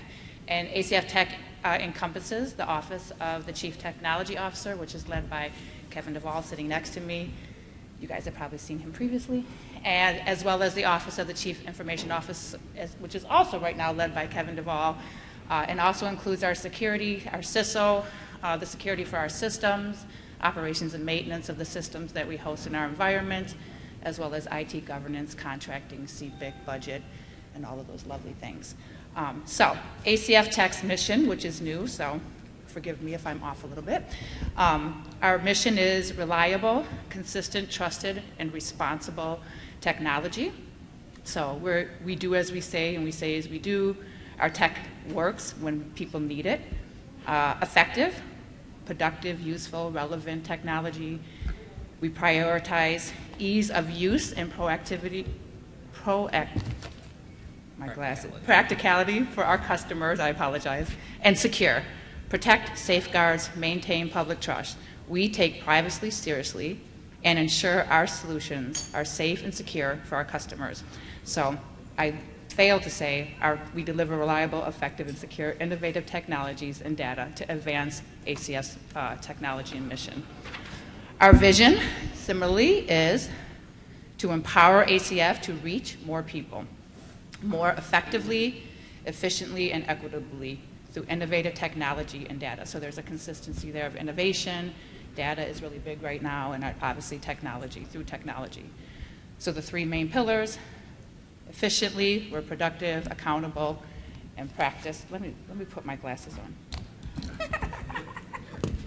I can jump in here. So, one of the big things here is is technology building itself as a kingdom, or are we actually making and using technology to be more effective as an agency? So technology can sometimes shift work to another side of the agency and make it really hard for them and overall lead to inefficiency as a whole. That's not what we want to do.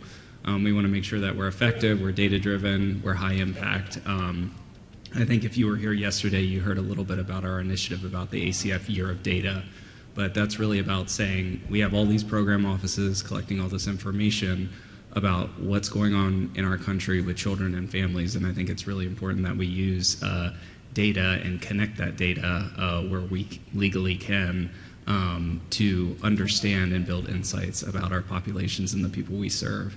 And then finally, a core part of the Biden-Harris administration is incorporating equity in everything we do. And so we need to make sure that not only are we thinking about all the contexts and communities that we're serving, but we're also being highly accessible in the products that we deliver. So people with disabilities can use our products, and diverse communities help shape our products as well as use our products to achieve the outcomes that they want. Thank you. And I think on the next slide, just to follow through with the things that Kevin is saying, our core values, right? So collaboration, if you can actually go to the next slide, we can elaborate on that. Communication, I apologize, I'm moving around. Collaboration, customer focus, drive, and audacity, that was my word, and stewardship. So these are all very new, so I apologize. Okay, and so ACF Tech's goals, communication, to foster free exchange of ideas, to establish program office briefs, regular update policies and procedures, regularly review standard operating procedures, stay aware of congressional activities, and communicate core ACF Tech messaging. Data integration, develop ACF Tech knowledge collaboration site. That's something we were lacking. Restructure enterprise architecture, define and share knowledge management and structure. Again, some things that are new that we really needed. Service catalog, developing a systems list, communicate available information, customer service, nurture high-impact connection with program offices, seek quick incremental improvements, and begin kickoff meetings routines, and culture, create an agile meeting cadence. So kind of what Kevin was saying, customer service is at the forefront of what we do. So a lot of these things kind of align to that. We really try to help ACF in all their IT technology, whether it's an innovation solution or implementing a new tool or a project, we are the SMEs or service providers that try to help them make good decisions on their technology that will help support their mission. Anything else you want to add on? Yeah, and so, a lot of these goals right here, I want to be very clear, they're internal facing because we're doing some pretty heavy restructuring about how we do what we do. I'm sure all you folks know Klinger Cohen and FITARA and FISMA and all these kind of acronyms that define and constrain how we do technology, right? So we are not only an industry that has to serve one of the, a very large population, 330 million plus people, but we are also bound by federal rules and regulations about how we do technology. What that doesn't say necessarily is how do we use those tools and levers most effectively to make critical decisions about how we improve our missions. And so we're taking a hard look at all of our regulatory as well as rules and governance and really trying to look for a way to streamline it and make sure that we're checking all the boxes. It's everything from getting ATOs quickly, but also thinking about how we can use those to drive more effective technology decision making. I said this yesterday, but ACF's SIPC portfolio is almost $250 million worth of technology. That's nothing to shake a stick at, and we are going to slowly but surely start evolving our technology to be more mature, more agile, and deliver more effectively for our mission. One of the things that's not in my slide deck, but I also wanted to distinguish, is you've probably heard program offices who are briefing and who will continue to brief IT solutions. OTIP was a great example. We help them in determining that should they seek our advice or guidance. We also review them through the FITARA process. The distinguishing factor that we do for ACF Tech is our budget specifically provides enterprise solutions to ACF, right? So with that being said, the next slide is some of the new initiatives that we are anticipating occurring by the end of fiscal year 23, but kind of support that or do support what ACF Tech does from an enterprise perspective. So one of the new things is the centrally managed process for issuing license to staff that need a data visualization solution. We also, as Kevin alluded to earlier, this is the year of data, so data analytics, enterprise data architecture, governance and infrastructure development, and training professional development for ACF staff and leadership, and data topics, including both high and low level employees. We're really trying to work on getting our staff up to speed in their career development, as well as being great customer-oriented SMEs. Also manage, administer, and govern access to tools that help teams with user-centered agile development. We do some agile projects, but we're really pushing forward on most of our technology following the agile methodology. Of course, there's some that will still follow waterfall, but for the most part, we're pushing agile. And then digital mail support for ACF's correspondence control system. We already have a mail system, Swift. This is a new function in that since COVID, that we're trying to digitalize the mail that's received. And then audiovisual hardware improvements to improve management and user expertise. What I also failed to do is introduce Kevin Fine, who supports me on the acquisition side. He's also a technology SME of our software and a lot of the technology that ACF Tech purchases. Anything either of you want to add to these? Well, the first three items have recently been submitted to GCS. They were only recently submitted, so they haven't started work on those. The last item, the digital mail support, is actually through an existing BPA, so that's going to go through that to the BPA holder. The last requirement hasn't been submitted yet. It's going to be sub 250K acquisition. The first three are, upwards of, 250 to 3 million, so they're fairly large total contract values. And multi-year. Okay. The next bulk are not new initiatives. These are initiatives that have started in previous years and either we're enhancing or in ongoing initiatives. So the next one is for recompetes or upcoming expansions is the next generation secure cloud. This is a robust and secure Amazon Web Service-based general support system environment that supports current and future ACF needs. NGSC has been built using modern cloud architecture practices and will leverage state-of-the-art monitoring, management, and automation tools. We need a storage platform and server refresh to support our VMware clusters, and the data centers, I believe, are moving, right? Part of that is shifting from the data center, right? Again, correspondence management, secure file transfer protocol, the IT ticketing software. Right now we use, is that the ServiceNow? And then the tools to respond to the FOIA and public records requests. Anything else you want to add?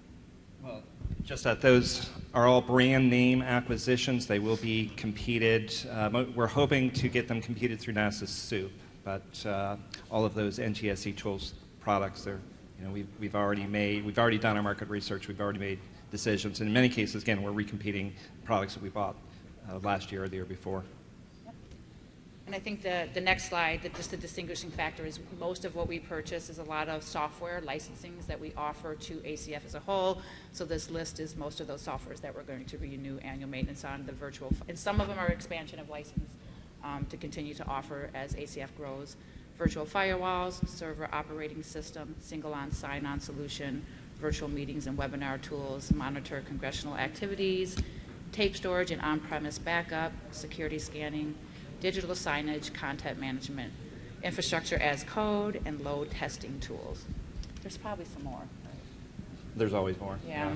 I mean, it's But these are impossible to the major items that we renew. But yeah, we also leverage quite a few things from HHS, right? They have the VPAs for like Microsoft and things like that. And in general, we're in kind of a growth phase for technology as a whole in our organization. I think people are seeing the value of how we can use technology to further enhance our mission. So, I quoted our previous CIPIC numbers. I foresee that number increasing pretty dramatically over the next few years. Yeah. So I think what you can look forward to, so most of this are items that will be coming between now and September. So I definitely feel if you have an interest in them, look for them, reach out to GCS on the status of where they're at. But even moving forward, we're continuing to look at new ways to help modernize and improve how ACF does business through technology. So I am sure you will see more new initiatives coming in 24 with the next industry day that it sounds like they'll be having in the near future. I don't have anything else to add. And are we doing questions or? Okay.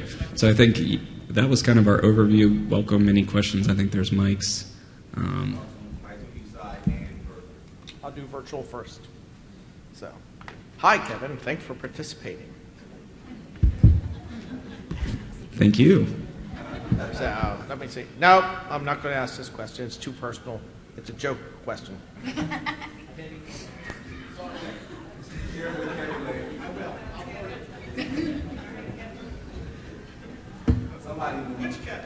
I'll go. Yeah, now we have three Kevins. So we have Kevin Hammer that's going to ask a question. Kevin Hammer, CEO of ACF Technology Tribal 8A Hub Zone.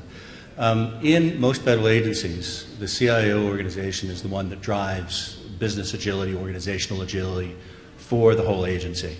Where would you assess the CIO organization internally and then its ability to help being the change leader within the agency in terms of creating that business, that lean, agile mindset, moving from waterfall project management to agile lifecycle management, product lifecycle management? Yeah, so I always think back to our governance framework. So our governance framework includes 96 artifacts and around 3,000 independent pieces of data. That's a lot of data. Sometimes I wonder to myself, could I name 3,000 independent pieces of data about myself? And so we're actually taking a pretty proactive stance to look at that and see where we can streamline it. Our governance and control procedure is very much set up for a waterfall project, right? So, if I was to ask, how do we define controls effectively for, a delivery model where I'm going to be pushing something into production every 2 to 3 weeks, we shouldn't be using humans to do that control procedure. We should be doing effective automated governance and security tooling for that. And so the next generation Secure Cloud is really designed to do that. There will be automated control points with promotion of code and production. Concurrently, we are looking at that governance model and saying, okay, how can we streamline it? What are the artifacts that we need to assess every time we do a sprint release? that impact security and whether we actually are producing value for the government. But we're going to dramatically tailor that governance procedure to streamline and support Agile. So I would say we're, very long answer, but we're on the journey, and we're going to move towards supporting a lot more agility in our delivery. And the vehicles and software development processes and tools that we will be clearing through our control process will be pushed towards Agile. There's certain times where Agile's not the end-all be-all, right? Like there's certain times where it's inappropriate and or it's kind of pushed into a situation where like you're releasing into a sub-prod environment. I said this yesterday. Agile means incremental delivery of value into production. I want to make sure everyone's very clear about that. If you're not going into production, getting it into people's hands, it is not delivering in full Agile. And so we will be pushing things towards that because my personal opinion is that it's actually how we lower risk and promote the most efficacy for the federal government. Thank you, Kevin. Quick follow-on question in terms of throughout the agency, the IT organization supports the mission and the business organizations, the program offices. They need to be the product owners. They need to own their share of this. How is that maturity level or evolution going within ACF? Thank you.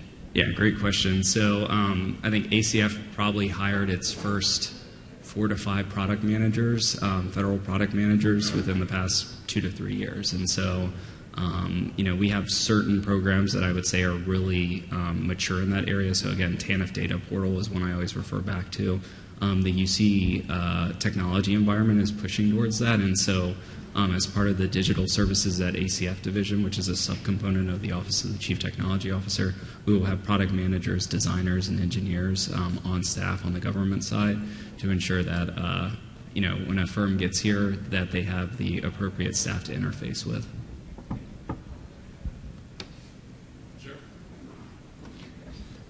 Hi, Andy Lieber, Catapult Growth Partners. I'm not going to ask as intelligent of questions as that gentleman. It's really 2 clarifications. First of all, on the recompetes, I thought, and I'm sorry I didn't catch your name. Kevin Fine. Yep. Kevin Fine. Kevin, I thought you mentioned that you're going to put them out on some contract vehicle. Did I hear that correctly? Well, that's going to be up to GCS, but we're encouraging them to, normally we do GSA, we compete these things through eBuy. Yeah. But we're hoping to go through NASA SOUP because they're all technology products, and we feel that NASA SOUP is probably the best platform for technology products. And that's subject to final determination by the contracting officer. So. Correct. and then on the new initiatives that you listed, so are those that were listed, are those discrete procurements or are those just internal initiatives? So the slide that wasn't the table is were all procurements. The slide that's the table is an internal initiative, so good clarifying point. Okay, thank you. Hi, Sarah Sanchez with ATG Innovations. Sandra, you mentioned that there are some services that you all get from HHS. So for things like the user platform, the desktop, and the user environment, are you utilizing something provided by HHS, or is that something internal to ACF? And the reason I ask is just kind of looking at that from a user experience perspective and the ability to not only have subjective data from your users around their experience, but also the ability to obtain objective data of the user experience through the machines and their utilization of them. Yeah, great question. So I will say in general, it would be like poor practice on my part as the CTO and CIO of the agency if I wasn't continually assessing and understanding how well we were delivering our desktop experience to our customers. I think that's my responsibility, and I take it seriously. We recently conducted kind of a customer satisfaction survey and are looking for improvements in that domain. The thing I'll say is, future sourcing decisions are kind of not yet determined. We currently work with the department and use their desktop support program. And so, we, no matter what happens, I think we will continually look to improve that and partner with them to ensure that their experience is meeting our needs. There's a lot of kind of how that works in government and the SSF fund and all of that, but we work very closely with HHS OCIO to give them feedback and as a result kind of improve the service experience for our users. All right, thank you.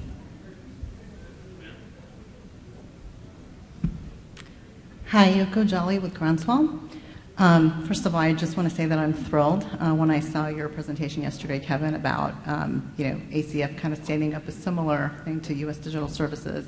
Our firm, our methodologies have been rooted in the U.S. Digital Services 13 place for a while, so we've actually kind of given up on trying to sell that in certain agencies because people speak, about Agile, but when we get in, we kind of find that people aren't really ready for it, right? So my question is, given kind of your shift and ACF shift into Agile and into product management, my question is, will we be seeing requirements around human-centered design, product management, and Agile within the solicitations that you all mentioned here today? Yeah, I guess a very short answer to that is yes, but maybe it's helpful to talk a little bit about the philosophy there. So ACF has a really complex mission, right? And I think everyone is very well aware of the Office of the Refugee Resettlements mission and the Unaccompanied Children program. I think a lot of this industry day was focused on that.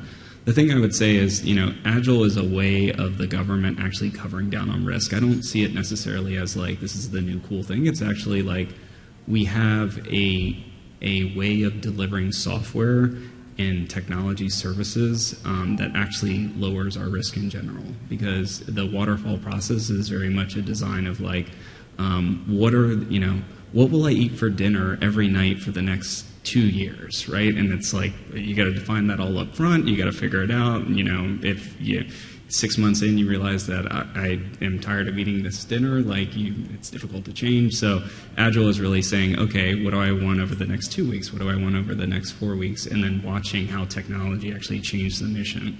Our missions are so, complex that I think Agile is the only way we'll deliver effectively. And so, I will be strongly encouraging our program offices when they deliver requirements to incorporate both Agile and human-centered design in whatever technology systems they are developing. Perfect. Thank you. Thank you, Sandra and Kevin's. My name is Arthur Tamayo. My company is Arylic.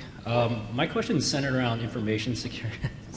Yeah, it would have been better if Sandra was also Kevin, but Sandra, nonetheless, it would have also been good if all three of you were Sandras.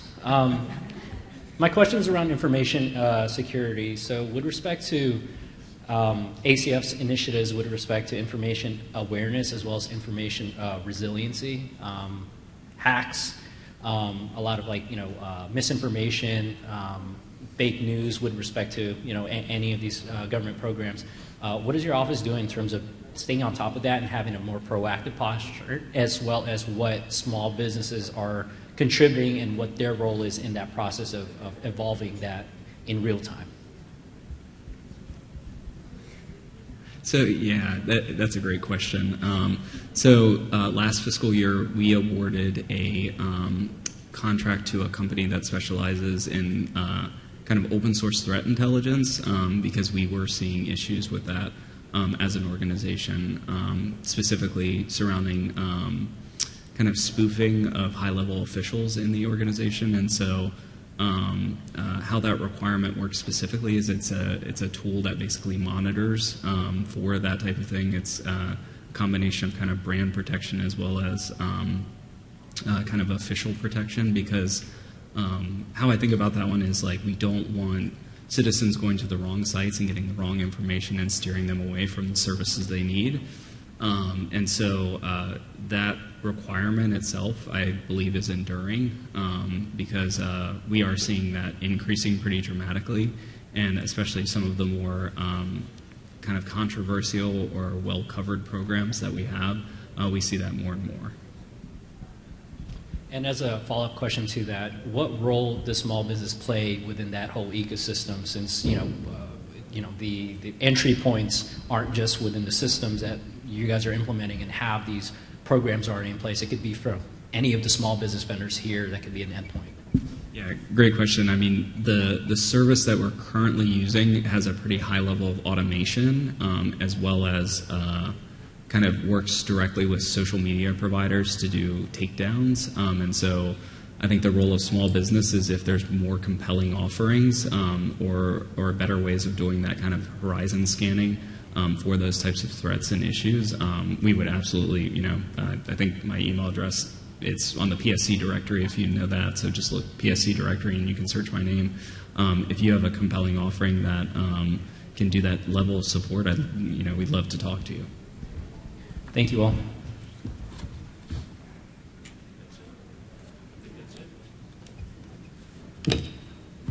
Thanks, everyone. Thank you.